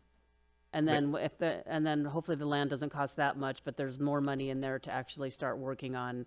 Even though you have a footprint, you still have to figure out how it's, there still has to be some design work there. So I'm okay with that as long as there's good communication to the council on exactly where this land is, all of that before any of that even happens. I don't want another surprise. So I'm okay with moving forward with it as long as we get memos and that we're informed on what's happening. I don't like finding things out when I get the budget book and find out, oh, this whole thing's been going on this whole time when no one's told us. Thank you. Mayor. Go ahead. Also, in the spirit of transparency, I would like to work with the city manager's office to see if we can get some community input or at least some information out to the community, because I know as the Cactus District council member, if the fire station starts getting demolished, I will get calls asking why is my fire station being demolished and why have you as a council member not done your due diligence to inform the community. So if we could work together in order to provide that information to the residents and to get them involved and to have them feel a sense of ownership and pride with this project, I'd really appreciate that. Thank you. Mayor, if we're moving on, I did have a question about the Western Area Fire Station. So, Before we leave 154, I just want to make there's more 154? Okay. just a little. I'm concerned about the relocation of 154 farther west. I think it undermines the automatic aid agreement. I think that this is more of a situation that can be worked out. I think it can be worked out, and maybe it needs to be worked out at the council level. You've repeatedly said this is a policy issue, so that means it's the Glendale City Council and a Phoenix City Council policy issue, and that maybe we should be looking at what are we, incorporating it at that level, because when we talk about moving 154 west, that just moves it closer to 157 and, all of our other stations. It is in a location where it fills, at least geographically, it certainly fills a void. Now, we are rolling into Phoenix more. I don't know if they're, Station 25 down there off of Camelback, whatever number that is, how much they're rolling into Glendale. Different kinds of hazards with the industrial and that sort of thing, probably. But I'm just concerned that, because we're rolling in under automatic aid more often into Phoenix, then now we're going to lay on our taxpayers a huge expense to relocate a station and all of that. Those aren't cheap, when in fact there may be a solution available that just isn't getting worked on because we're not at the right level yet. Okay? Thank you. Thank you. Thank you, Mayor. So the Western Area Fire Station, I saw it in here somewhere. Where are we with that? Is the study finished? And I see the first money programmed is $2 million in fiscal year 2029. Mayor, Vice Mayor, what we are talking about internally with economic development services, how much of the 303 annexation area are we confident that we know what it's going to look like long term, and what percentage of the land out there or possible annexations are still we're unaware of. We're not really sure what's going to happen, because that's going to determine where that station needs to be.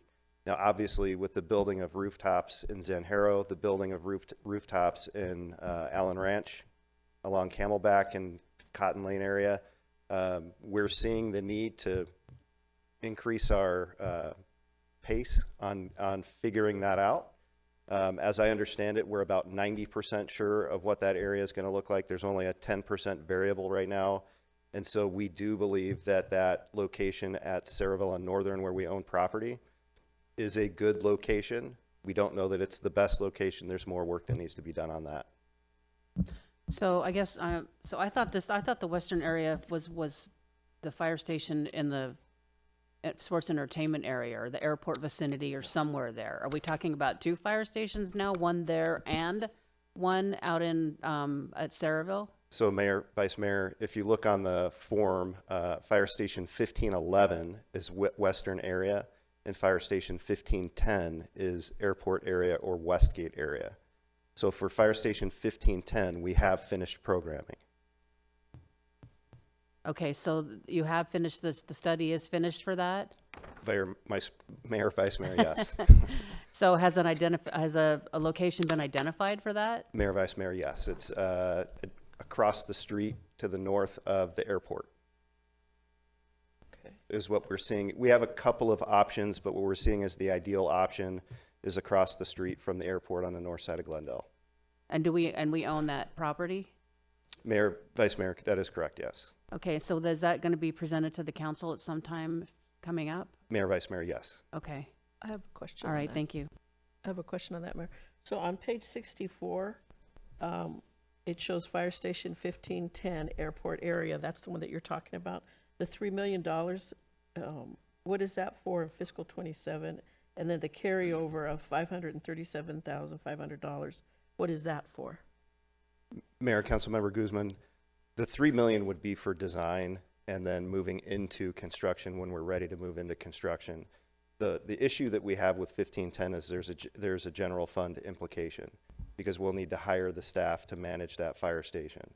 So we need to either write for a SAFER grant to try to get the grant to pay for those bodies while our general fund becomes more healthy with the revenues that we're anticipating from developments that are occurring right now, or we need to wait until our general fund can sustain that additional personnel.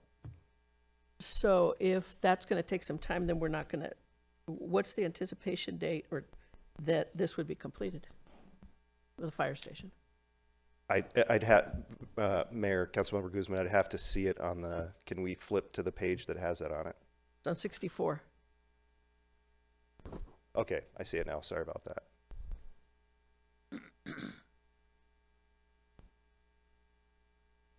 Fall of, Mayor, Councilmember Guzman, probably fall of 29 would be my best guess.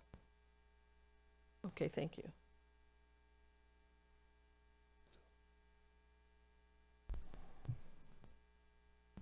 Mayor, I had one more question.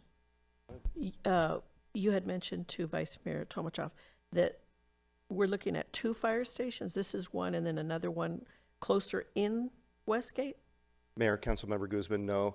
1510 would be the airport area. 1511 would be more all around the 303. Oh, the 303. Okay, thank you.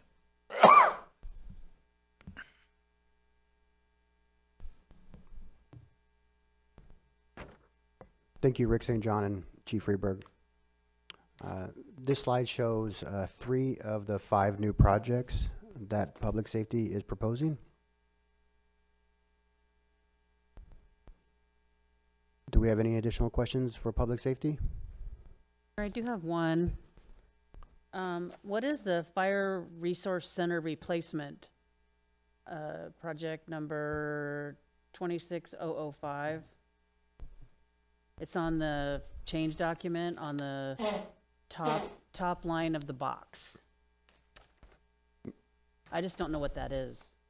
Mayor, Vice Mayor, if I may. We Oh, currently you're have back. we currently have a fire resource facility at 55th and Orangewood that's absolutely falling apart. We need to replace that facility, and this is a placeholder to replace that facility at the operations campus, more than likely. Okay. Mayor? What? Mr. St. John, I see the police department radio replacement.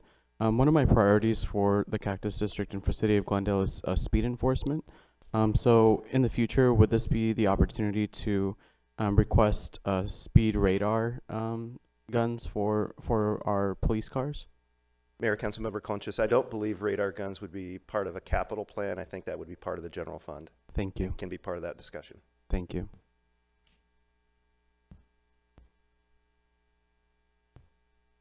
Thank you, Rick St. John. This slide shows the two of the other 5 new public safety projects. And I mentioned earlier, the 10-year CIP for public safety is $305 million. Any questions before I move to parks? Mayor, I had a question. On the Gripstick HVAC renewal, is that they need a new system out there? Or that's planned for fiscal year 26 and 27? Mayor and Council, Michelle Wantego will answer that for you. Okay.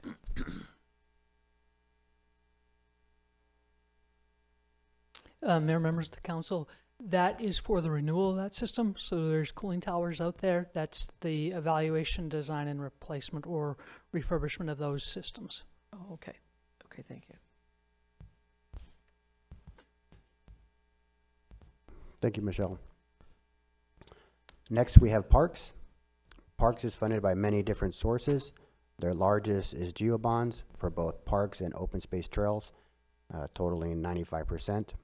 Then we have general fund at 4% and development impact fees at 4%.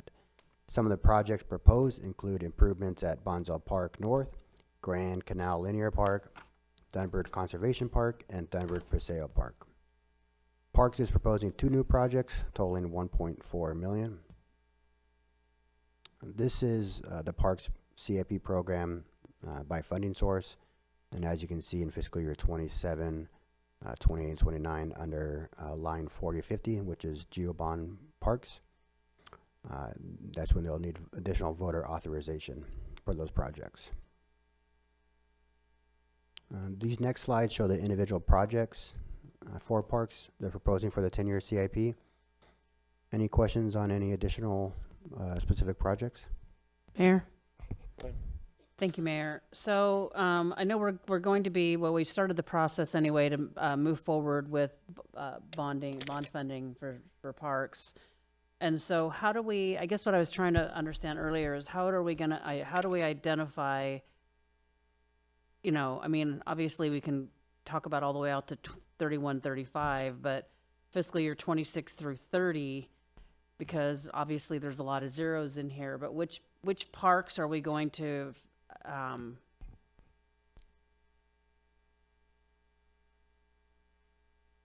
which projects are we going to basically be including in this next, I think we're going to go out for 40 or $50 million, somewhere in that neighborhood. There's a lot more needed than that. I mean, that would only just cover the Heroes Park Aquatic Center, and I see that's in the out years. Obviously, because you can't just do that or the bonds won't pass, because we need more than people just in the Yucca district to vote for that. So, but how are we going to identify, or how do we, I guess what I'm trying to understand is how do we prioritize which projects are in, is that what these blue boxes tell us? Is that those are in the in the next 5-year CIP that we want to get these projects programmed into, if we're fortunate enough to have the bonds passed, to get these projects programmed into that? Mayor, members of the council, that's essentially correct. The numbers identified here in the blue boxes are projects that we currently don't have a funding source for, so they would be part of what we'd be able to do if we have a Parks and Recreation bond that we're successful in passing. So the dollar amount, the process again, and I don't want to get too far into it because we're going to come back to you with that, and it's not technically what we have agendized, but we do have a consultant as council. You know, we talked to council about hiring someone to do some surveying for us. That's taking place actually next week. And so we've taken what is currently in this CIP for parks, libraries, flood control, and general government facilities. I knew there was a fourth one. And put together those dollar amounts and gone out, you know, he'll be going out to the community to see what is the appetite for passing bonds in those categories, and then we'll bring those results back to council. But they do include all of the dollar amounts for these projects that are in blue, because these are the projects that would need bond funding to get completed. Okay, thank you, Ms. Rios. All right, so well, I guess that's a discussion for another day. I did have a discussion, and I've talked to Mr. Phelps about this, I mean, we've got, I don't know, is it 79 parks in the city? Somewhere around that. We've got a lot of parks, and a lot of them are small parks that are not listed in our CIP. And so I'd like to have a conversation about how are we going to address capital needs, irrigation, and I mean, our plan is to address, there's a lot of needs in some of our smaller neighborhood parks, but they're not listed in here anywhere. So how do we put something in here, whether it's for, just category of small neighborhood parks.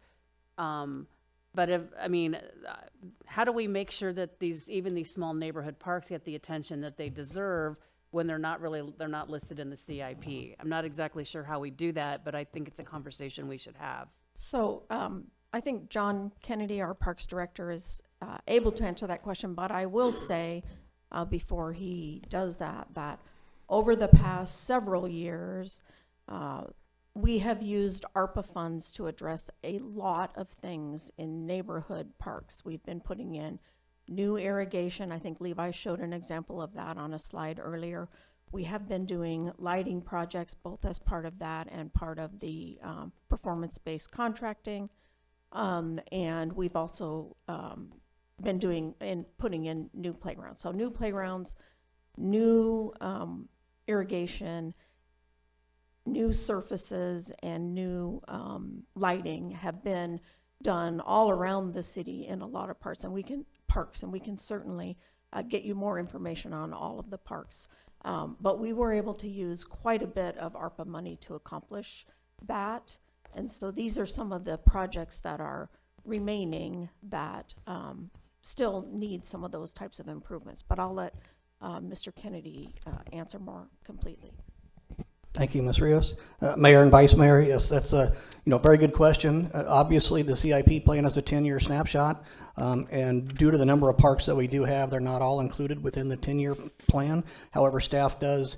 It's a dynamic document that we review continually, and there are plans that we do keep track of the needs and forecasting of replacement and repairs for various parks that may not be within the 10-year plan.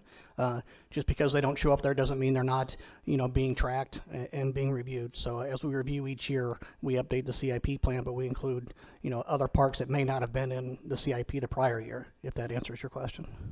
Somewhat, but how are those so what I'm not sure what the answer is, but whether you have a category that captures all the rest of the parks, and then every year projects for those parks, whether you, I think, spread them out around the city, are presented to us and say, yes, that's what we want to. I mean, I know they basically all qualify for capital projects. There's nothing you're doing that's less than $50,000 probably. I mean, you can't do a whole lot for $50,000. So I'm not sure what the answer is, but I feel like there needs to be a little more transparency for the residents, because I have people ask me about, they'll call me up about a park, and then I look and it's not in here, so I don't know the answer. But how do we get the answer in here? Whether it's an addendum to the budget every year where we say we've got, depending on what our budget is, we've got $5 million in money to address. We're going to do however many parks we're going to do.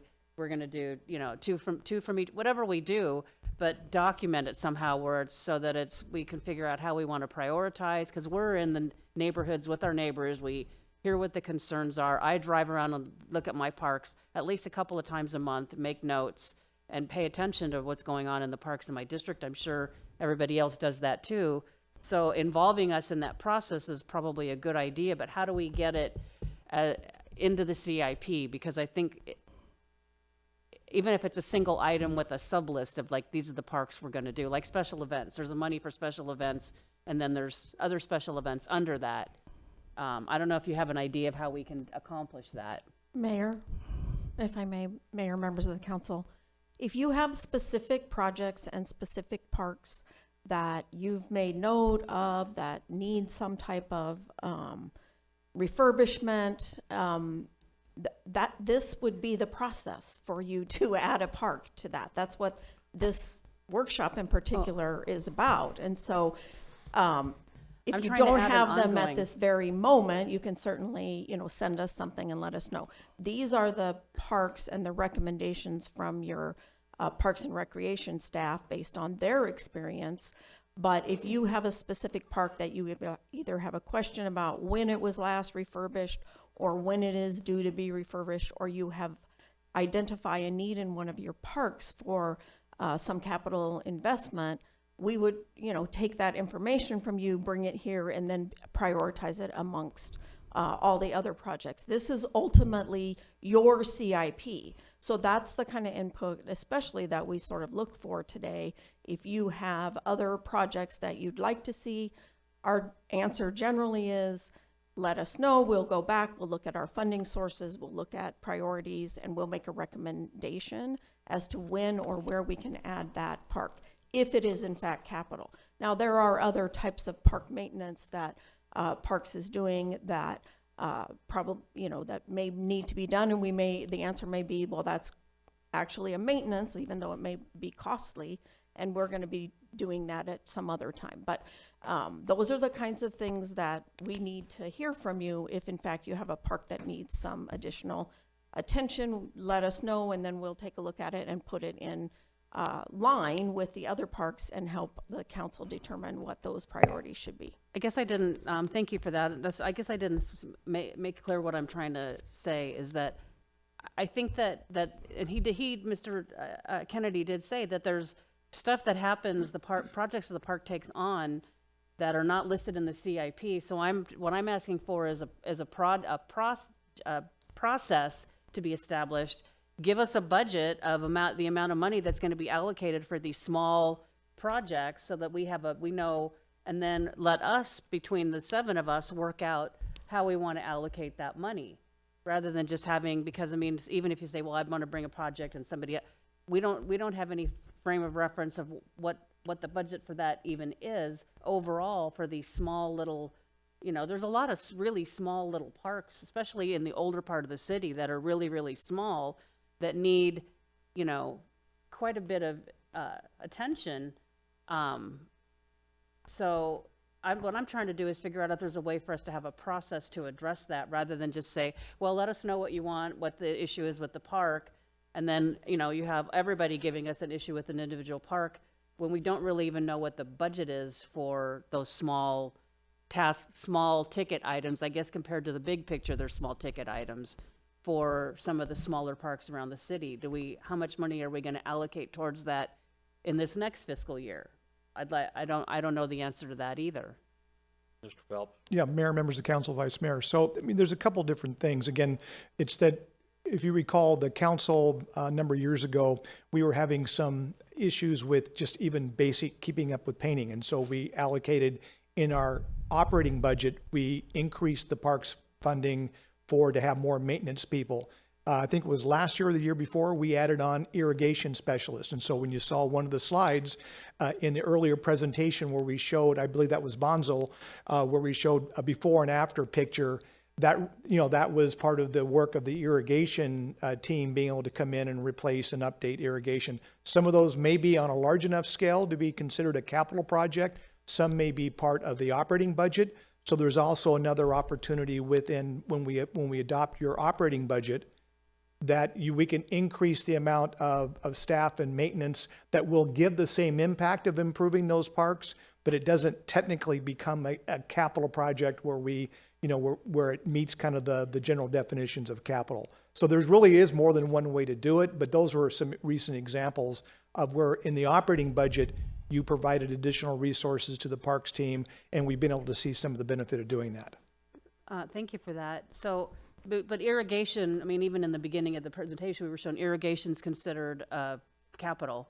And we, you know, I mean, I don't know that every park in the city's programmed for eventually getting, you know, irrigation replaced. And that's generally, I mean, we have old equipment, we've got other issues with the parks, but the biggest issue is, in most of our parks, is irrigation. I mean, we can't get water on the grass, we can't get water on the plants, and the parks just don't look nice because they don't look inviting because there's problems with the irrigation, but we don't have, when our phone rings, if I could say, oh, you know, somebody asked me about this park and I say, oh, there's programming in here to address the irrigation in fiscal year 2027. It's on our radar. We're going to take care of it. But we don't know that because they're not all listed in the CIP.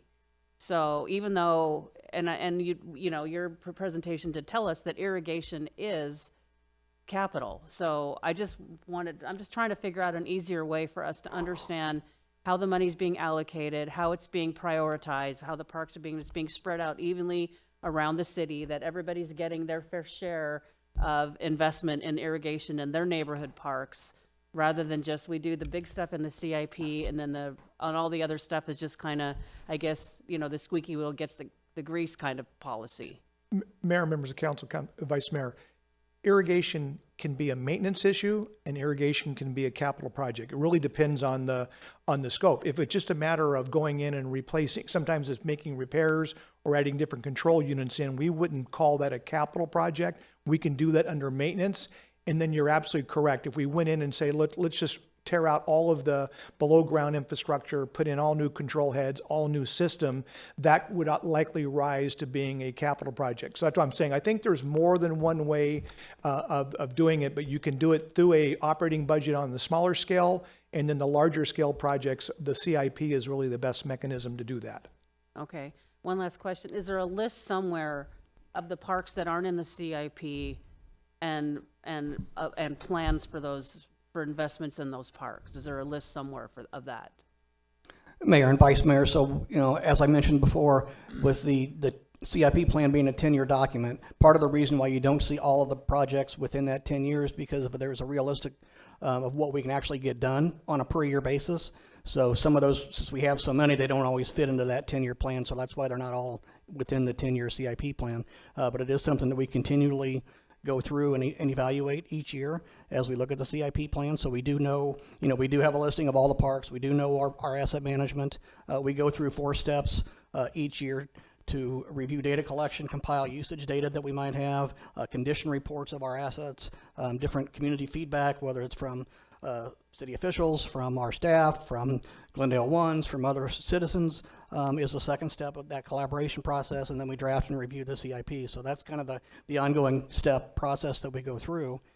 So we can provide more information besides what's in the 10-year CIP, again, but the 10-year CIP is really what we can realistically expect to get done within that each particular year of the plan. Okay, so I actually have 10 years worth of CIPs because I've been here a while, and I have gone through, because I'm a nerd, and I have gone back through some of the old CIPs looking for, and I don't remember off the top of my head, some small parks that have never in 10 years been in the CIP. And I guess that's what I'm trying to figure out is how do we address that? And if there's a list that you said tells me what I'd like to know about where that is being carried somewhere in a an attention and that's going to need money budgeted to it. That's what I would like to see, because like I said, there are some small parks that have, in the 10 years I've been here, they've never shown up in the CIP. So that's my concern, is how are we addressing some of those needs, because we've got so many parks and some of them are quite small. That's just, I wanted to understand if there's a better way to manage that. Thank you, Mayor. So this is, I think, my 10th budget cycle, and this is the first time it's now, just a few minutes ago, it's clicked with me that staff expects us to come to this meeting with our CIP goals for our parks, individual parks and all of that, and I guess throw them out on the table and hash it out Game of Thrones style. I don't think that's the best way to do this. I think that, we could have a reminder, a few months ago saying, and then actually I believe it belongs, we could do more work with our 5-year forecast workshop. It's occurred to me today, and this would be something else, is like a reminder that, if we have desires for our parks, for instance, or for streets or for whatever, that are capital, that meet the capital criteria, that we should be putting those out ahead of time so the department heads can review those and see whether or not there's something that they themselves would recommend go into the CIP. And if so, then that gets incorporated. I've asked year after year, why doesn't anybody come to the council ahead of time and talk to us? What are your desires for the upcoming budget? It should be a part of it. And so I think this illustrates why that would perhaps be a good idea. And then if we have a goal that staff can't support, that's okay. Or if staff supports it and the manager doesn't, that's okay, as long as we're transparent about it and it comes up in our list of supplementals not recommended. And, you know, these, because basically you're looking at a council-initiated supplemental. And if it comes to us as a supplemental not recommended, then council members can, then we go to Game of Thrones, and council members can defend why they think that that supplemental they requested is important to have. Because so much of the time we're looking at this budget like a zero-sum game, and we get a few hours perhaps to look things over. And again, you know, I don't know that any of us felt like today was the day that we were supposed to come forward and say, I need this in this park, I need this on this street, I need this in a facility, and those kinds of things. I don't think that is in the long run the best way to handle it. So I think we could work on that process, and while I'm on the process side of it, I think that in the workshop where we begin our budget process, which is the 5-year forecast, that what we should do at the end of that is preview the upcoming workshop. The first several minutes of today's presentation and the PowerPoint, I think would have been helpful for us to have had, you know, 6 weeks ago, so that when the book comes out and things like that, we've all had this refresher course in what is CIP, what are the different funding pots, and those kinds of things. So that then as we're reviewing this material, you know, and we're explaining that we're going to see something new, blue boxes, things like that, that as we're reviewing this material, we know what the heck we're reviewing. So that's kind of a sidebar, but the main point is, for an example on the parks and stuff, we should have input sooner. Thank you. Mr. Melner, are you on the phone? Yes, I am. Okay, very good. Mr. Phelps. Mayor, members of the council, so again, this CIP does reflect, it's really a combination of two items. It's looking at the previously adopted 10-year plan, taking off the year, obviously, that was completed. And so you don't see a lot of tremendous variation. And then it does include recommendations from the staff. So what you're seeing here are your staff's recommendation of where they believe, understanding the resources available, where we can spend that money. We don't need to make a decision today. I think what staff is doing is taking down notes from this conversation, which is why we have a follow-up CIP. And typically there, if the council has said, for example, and last year was, I think, happened exactly that way with the Westgate area fire station, that came up in the discussion of the first CIP budget workshop. And when we came back with recommendations, we came back and modified the CIP to reflect that. So when we say this is an opportunity to kind of weigh in, what we do is take and hear the comments made by the council members. We try to then look at how that could be incorporated into a plan. The CIP is in some ways so much more complex than our operating budget. Because it has constrained resources, and we have to look at the impact on what we do in one budget year may have an impact on other projects. It may push things out. So there's a certain amount of analysis that needs to be done. So our thought would be here is we're listening to everything that's being said. We hopefully can capture that, come back in our next CIP workshop, and we'll talk about the changes, show you what we thought we heard. There will be another opportunity for the council then to say, no, I think you missed the boat on this. This is not what we were saying this. We can schedule additional CIP workshops along the way. We made, when Vicki kind of rolled out the schedule, is that we always leave placeholders in the budget to say, if you're not ready to adopt a budget, let's put more meetings in place. So again, this is a reflection of staff recommendations, but they are just that, recommendations. We're going to hear what the input that all of you have, and then try to build that into a revised CIP that we can come back and discuss at our next scheduled CIP workshop. Mayor? I just had a question. I'm a new council member, so I'm not familiar with all of this process, but Councilman Turner had mentioned about getting this presentation, this PowerPoint, sooner. Is this the normal process that we get it just before we get these books? Because I would have liked to have had it before too, so I could compare and kind of get an idea of what I'm looking at and understanding. Is that the way it's normally done? Is there a reason why we can't get it at the same time?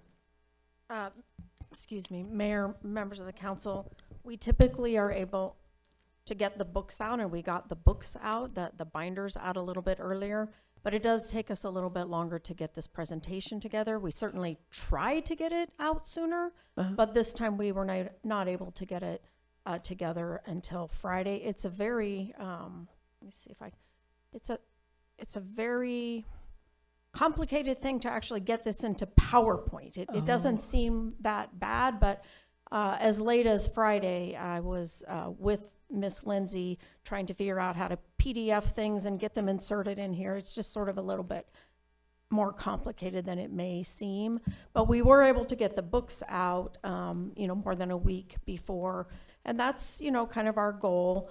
And then we've, made some revisions to the change documents, sort of to Mr. Phelps's point. Every year we get some feedback from council, and we try to incorporate that not only into the CIP and potential changes there, but into the nature of the types of information you would like. And so this is the first year we use the colors to identify the bond projects, because that's something we heard from council last year, that they were not sure how to know which projects needed additional bond authority.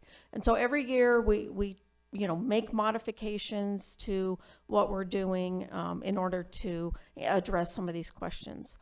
In addition to that, I think it's a good time to mention that we are, Budget and Finance is implementing a new budgeting software called Questica.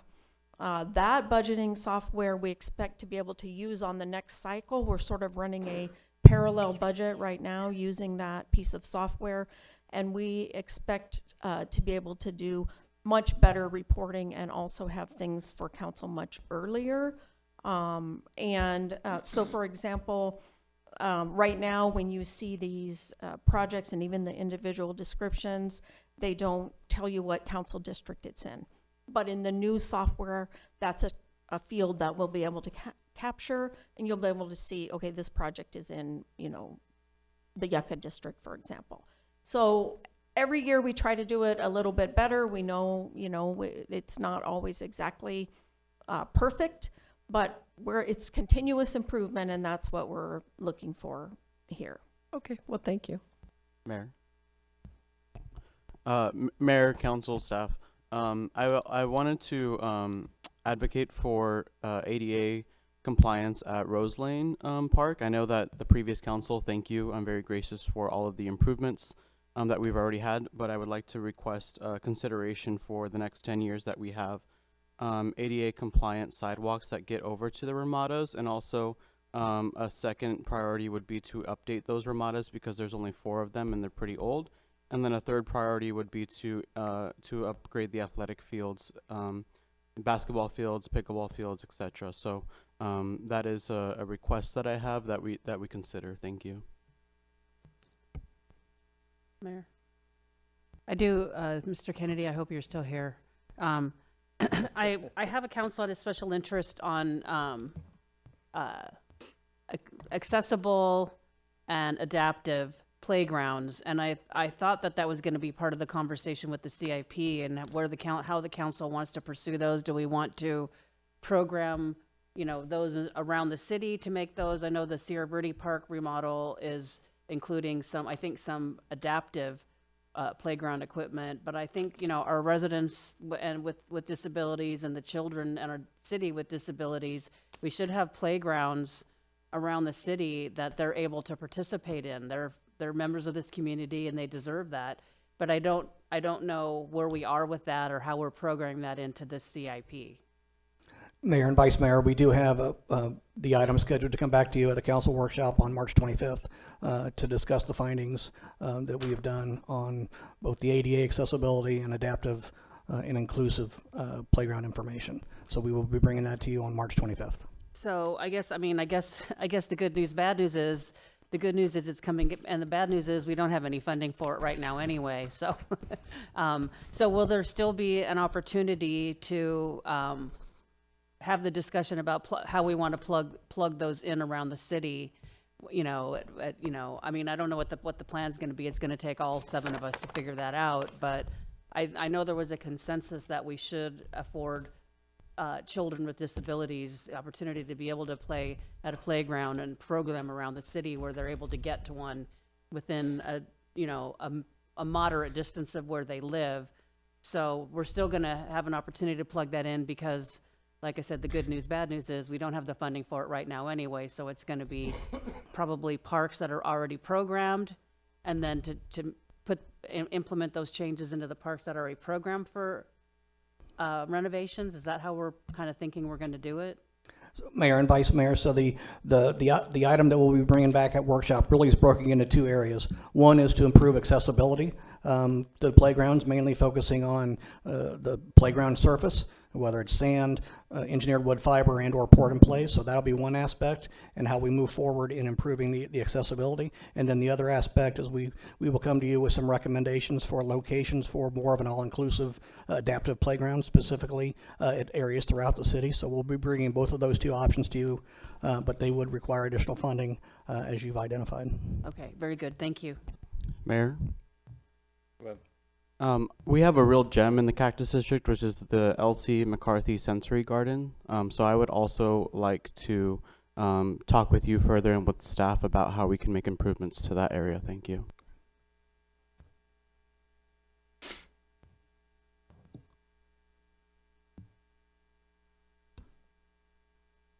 Mayor? I had a question on page 69. Where it talks about the Heroes Park Rec and Aquatic Center, and you have a carryover of $394,982. What is that money carried over for?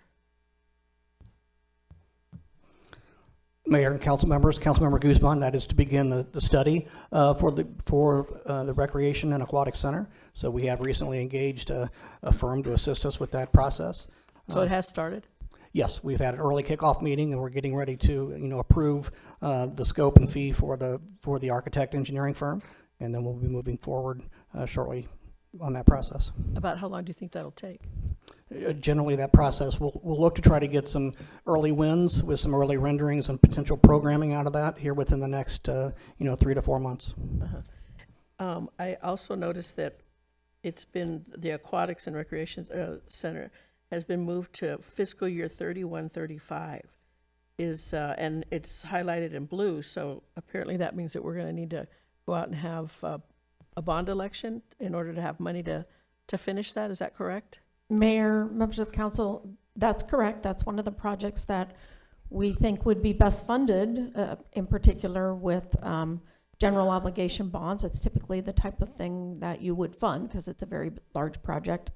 And it has moved out in part because of financial circumstances. We had anticipated that we might have at least partial cash funding, but with some of the challenges in terms of revenues and also some of the changes in tax code and those types of things, we've had to rely more upon bonds than we thought we would have to. We thought we might have some cash, but it's not looking like we will. And so it got moved out slightly. Now, if the bond gets, passed, and we're not advocating, again, we have an issue here. We have to be careful not to advocate. But if the bond were to pass, then there's a possibility that we could move it forward. We also have to look at the operating cost of it. So that's part of it as well. We have to build a recreation aquatic center, and then we have to staff it with all of the staffing. So right. Once we know that we have a bond that's passed, then we'll start to work in the timing along with how we staff it and what that's going to cost. So is this $42,500,000, is that going to be enough for it? We won't, that's another question that we really won't have the answer to until we start doing more of a programming study, but that's our best estimate at this point in time. And do you have an idea of what we're going to request on that bond? Sorry, I'm not sure I understood your question. Well, how much are we going to go? We're not there yet. We're not there yet. Okay. Forget it. Mayor, if I could just point out, and I mean, I've supported all the improvements to Heroes Park. The early council, it was a different council even before Councilmember Clark, moved to go ahead and start on the library, even though at the time I think we only had about $2 million to start the library. We really didn't have any money. In fact, the council member at that time wanted to purchase a book ATM, and the rest of the council was like, no, we're not doing that. We're going to have a building, even though it was going to be quite modest. That was all we could afford at the time. As time went on, we had more money available. We were able to build a very nice library for, but I just want to caution to be real careful about, because I think, you know, the bond money is going to need to be spread out around the city, you know, certainly not equally, but projects that are meaningful to all around the city. And I just wanted to, and I don't know if Councilmember Guzman knows this, but in the last 4 years, we've invested $33.5 million just in Heroes Park. It's gotten a big investment over the last 4 years. So that, I don't know whether that has anything to do with why that's been pushed out, but, you know, we've got 78 or 79 parks around the city. So I just wanted to make sure that she was aware of that I did. Since 2020 through 2024, we've invested $33.5 million in Heroes Parks with the lakes and the sports fields, which I supported all of that.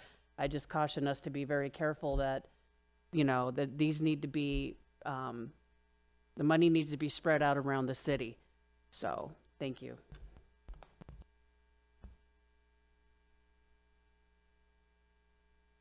Thank you, Mayor and Council. This slide shows the two new parks projects that I'm proposing. We've got park signage improvements and Dos Lagos park improvements, and that totals about almost 1.4 million. Any additional questions for parks before we move on to parking lots? Okay, next up we have parking lots. Parking lots is 100% funded by general funds. Parking lots is focused on annual funding for existing parking lots and garage repairs.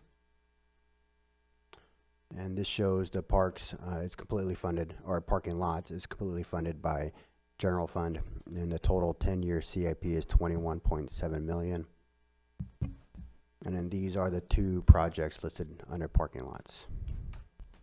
Any questions on any of these specific Mayor, projects? I have a question. So parking lots, for example, let's say Saguaro Ranch Park. I know for a fact that the parking lots in Saguaro Ranch Park are in terrible condition. Would that be part of the master plan, or would that fall under city parking lots? Where are those projects carried?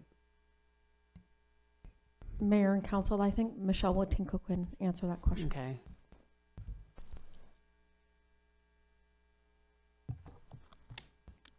Mayor, council members, Vice Mayor Tomachov, specifically next year, FY26, in the parking lot project, we actually do have Saguaro Ranch Park programmed in there, as well as Bonzo North and South Parks, Chaparral Park, Thunderbird Paseo Park, and then the airport long-term parking lots.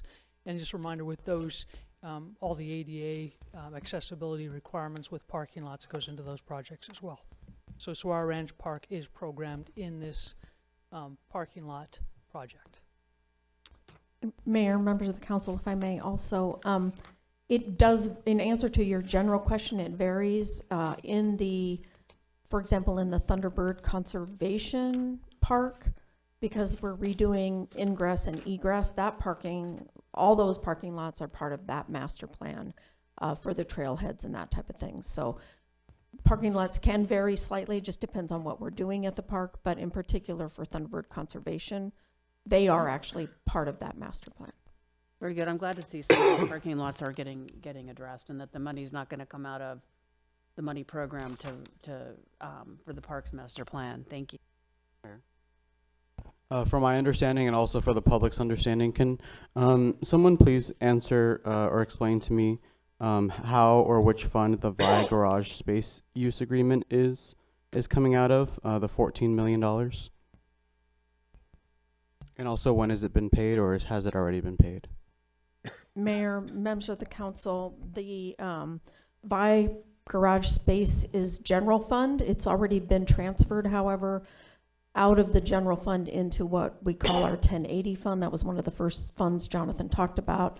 So the actual money has been transferred into the city's general government capital or general fund capital account. And it will not be paid, I believe, until there's a certificate of occupancy and the construction on the parking lot is completed. Thank you. Mayor, how is a parking use space agreement a capital project? Why it's being carried, I mean, I know why the money was in the CIP to begin with, because there was a agreement, a joint agreement to construct the parking lot, which was actually a project, but I'm just curious, is it being carried here just because that's where the money is? Mayor, members of the council, it has changed over time. You'll recall that in the beginning, it was more of a concept to build the parking garage, and there were some other things involved. And yes, we've left it there. I think that it's a little bit more transparent, since it's a large dollar amount, to keep it in the CIP so we can keep track of it that way. Okay, it just seems strange that it's part of the CIP.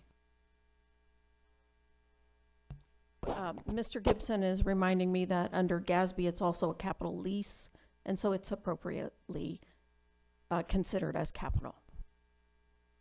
Mayor. And so, as part of the parking space agreement, if you could please remind me, are we responsible for the maintenance of that, or is the Vi Resort responsible for the maintenance of that? Mayor, members of the council, my understanding is Vi Resort is responsible for the maintenance of that. That's their facility that they are building. We are simply leasing some of the space.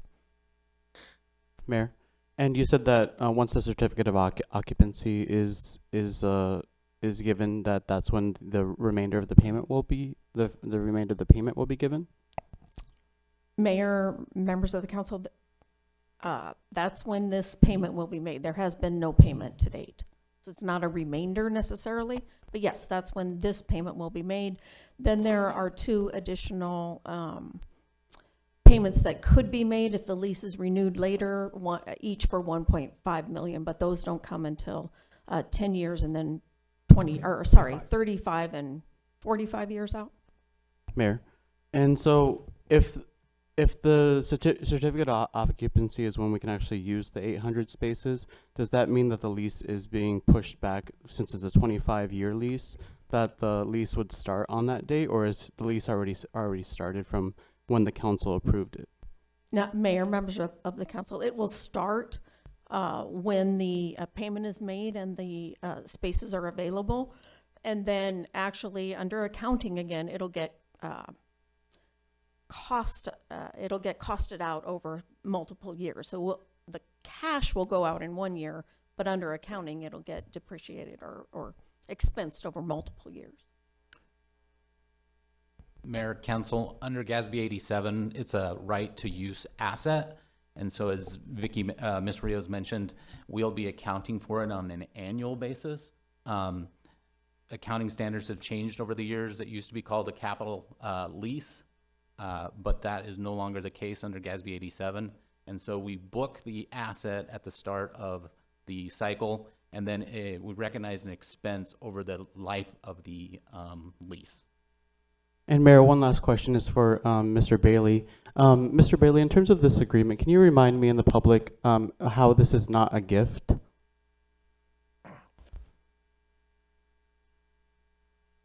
Mayor and council, I mean, I guess there's a couple of questions. First and foremost, you're asking for legal advice in an open forum. And before I would provide legal advice in an open forum, I would generally want to advise the council as a whole as to what that legal advice is. Specifically related to what the gift clause means generally is that there is adequate consideration that's provided for in this agreement, and in light of the ability of the city to lease the spaces that we will have control over for events, also a right that's associated with this lease where the remaining vacant parcels of property are will have a right to use those parking spaces. And again, the city, which is unique, it's the city can monetize those. We believe that's sufficient consideration. Thank you. I'm done. Any additional questions before we move to libraries? Everybody's favorite subject.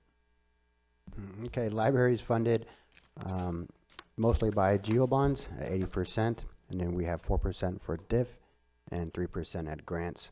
Libraries focus on improving existing facilities by following industry standard replacement cycles and replacing existing assets as needed. This slide shows the different funding sources totals for the library projects. As you can see, 4,100 is our library bond, and starting fiscal year 28, we'll need voter authorization. There are no new projects that library is proposing this fiscal year. And this slide shows the 6 individual library projects. Does anybody have any questions regarding any of these individual projects?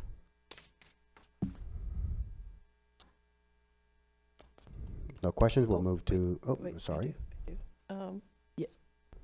Put your This is on. microphone There you in front go. of you a little bit better. Closer?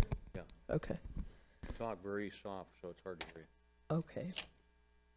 I have a question on the Yucca Study Space and Heroes Park Library expansion. Are they the same thing? I mean, it's, can you explain those two? What is the Yucca District Meeting Space? That's the study that was done to expand the park?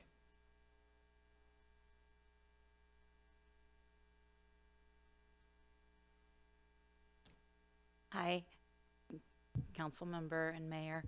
The study, the Yucca District Meeting Space Study, was the original study, and then the Heroes Park Library expansion is the culmination from that study. Okay. And so they are combined at this point. Okay, so the 2 million that's left, that's carried over, is for that expansion? Yes. Correct? Okay, all right, thank you. Thank you. Next, we'll discuss landfill. Landfill is 100% funded by enterprise user fee revenues. Landfill is focused on programmed vehicle replacements, which follows industry standard replacement cycles. Landfill also has a North Cell landfill project, which includes a North Cell phase construction, the landfill gas extraction system, and stormwater controls.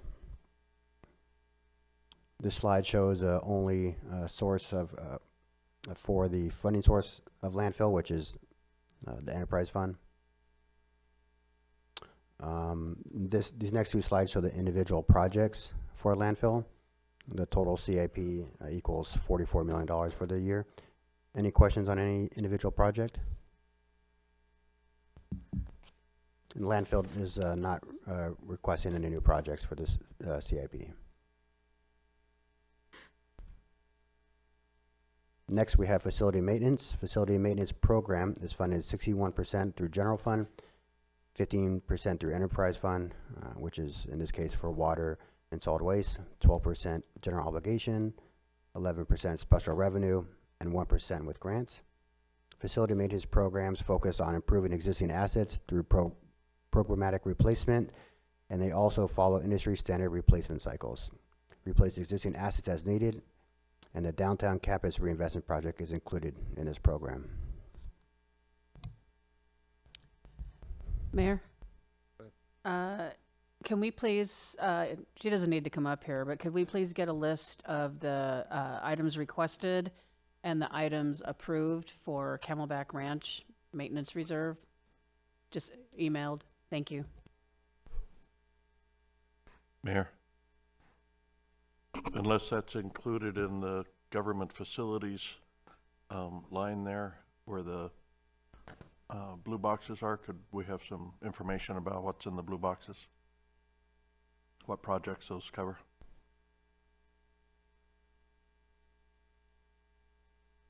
Yes, I'll go through those slides. So here's one of those slides at Glendale campus, Glendale Ops campus for field staff building. Would you like some specific questions on this project? That one's pretty explanatory, but if we flip back a page, those 4 boxes there where it just says government facilities. Mayor, members of the council, this is a total sheet. that's telling you by funding source. So then on the subsequent sheets, wherever it's blue, it tells you what the project is. So the total of the projects will total what this funding, what this government facilities is. So in government facilities, we have $11.6 million. Jonathan, can you go one further? So these projects here, where it's listing the individual projects, those blue boxes will tell you what the individual projects are that are in that, the other blue boxes on the other slide. Does that make, am I making sense? It excuse me, it kind of does. But if I look under fiscal year 27, government facilities, 3.1 million.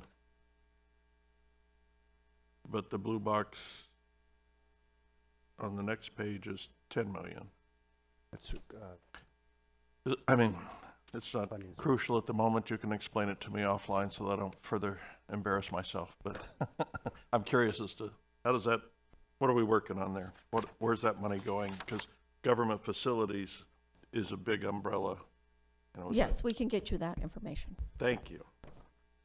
Mayor?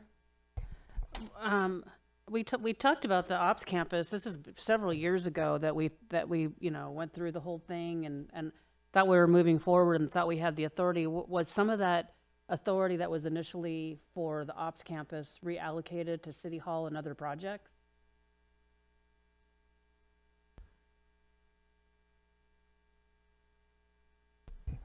Mayor, Vice Mayor Tomilchev, yes, some of that authority was reallocated for City Hall. Would have been nice for us to know that when it was happening. Thank you. Interesting. Good catch. Any other questions? Anybody else? No? Okay, you can please move ahead. Thank you. Next, we have drainage. Drainage program is funded 49% through flood control, general obligation bonds. 46% comes from grants, and 5% is for general fund. The drainage program focuses on designing and constructing flood control drainage improvements. They work in coordination with internal and external partners, including Maricopa County Flood District, commonly referred to as McFlood, and they also with arterial reconstruction program with transportation. Drainage isn't requesting any new projects for this 10-year CIP, and the total is $56.3 million. This slide shows the 6 projects in the drainage program. Do we have any questions on any of these individual projects?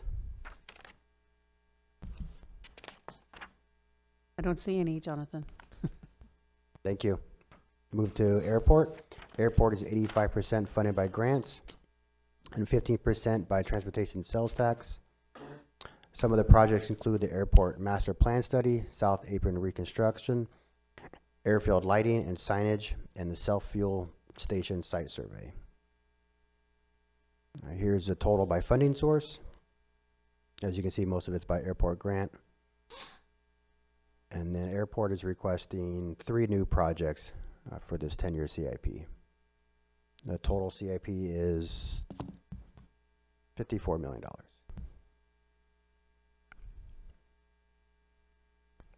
Any questions on airport projects? I don't see any. And the last project we'll review today is ARTS. ARTS Capital Improvement Program is funded 100% by the ARTS Fund. The ARTS Fund is funded through 1% of construction completed in the current fiscal year and all the CIP eligible projects. Projects include the Municipal Arts Program and the Arts Master Plan.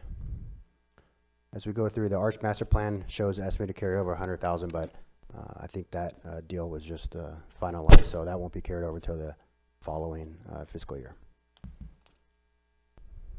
Thank you. I think this is the point in the program where I every year inject the reminder, and correct me if I'm wrong, that years ago during our financial crisis, $2 million was reallocated out of the arts fund, I think to the general fund to keep us afloat. And I'd just like to remind everybody of that. I would like to have the money returned so that our Arts Commission understands what they have to work with, and we can get back to dreaming large for the culture side of our community, which is every bit as important as all of our capital projects and everything else. So, thank you. Mayor, I've supported this every year. I think, you know, this money was essentially borrowed from the Arts Fund.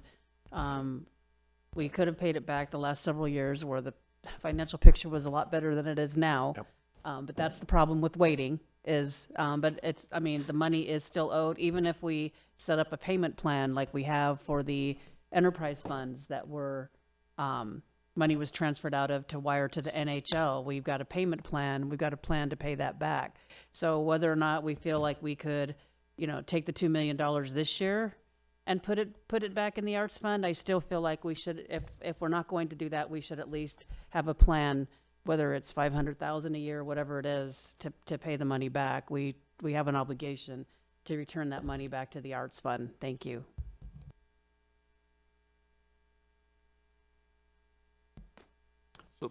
I think that I appreciate the support, and I think that it's at our wrap-up meeting that maybe we can take care of that piece of business. And if any members have questions about it, they can contact me within the bounds of the open meeting law. All right. What Mayor, else? members of the council, I think that concludes our presentation. Jonathan, do you want to skip to the budget calendar? Again, our next scheduled meeting is April 1st, which is April Fool's Day, but we'll try not to have any jokes for you. And it's also my daughter's birthday, so we will have jokes for her. If there aren't any other questions, we, we're complete for now. So we appreciate all the discussion, and just let us know if you have any other questions. Okay. There being no further business before this council, our meeting is adjourned. Thank you.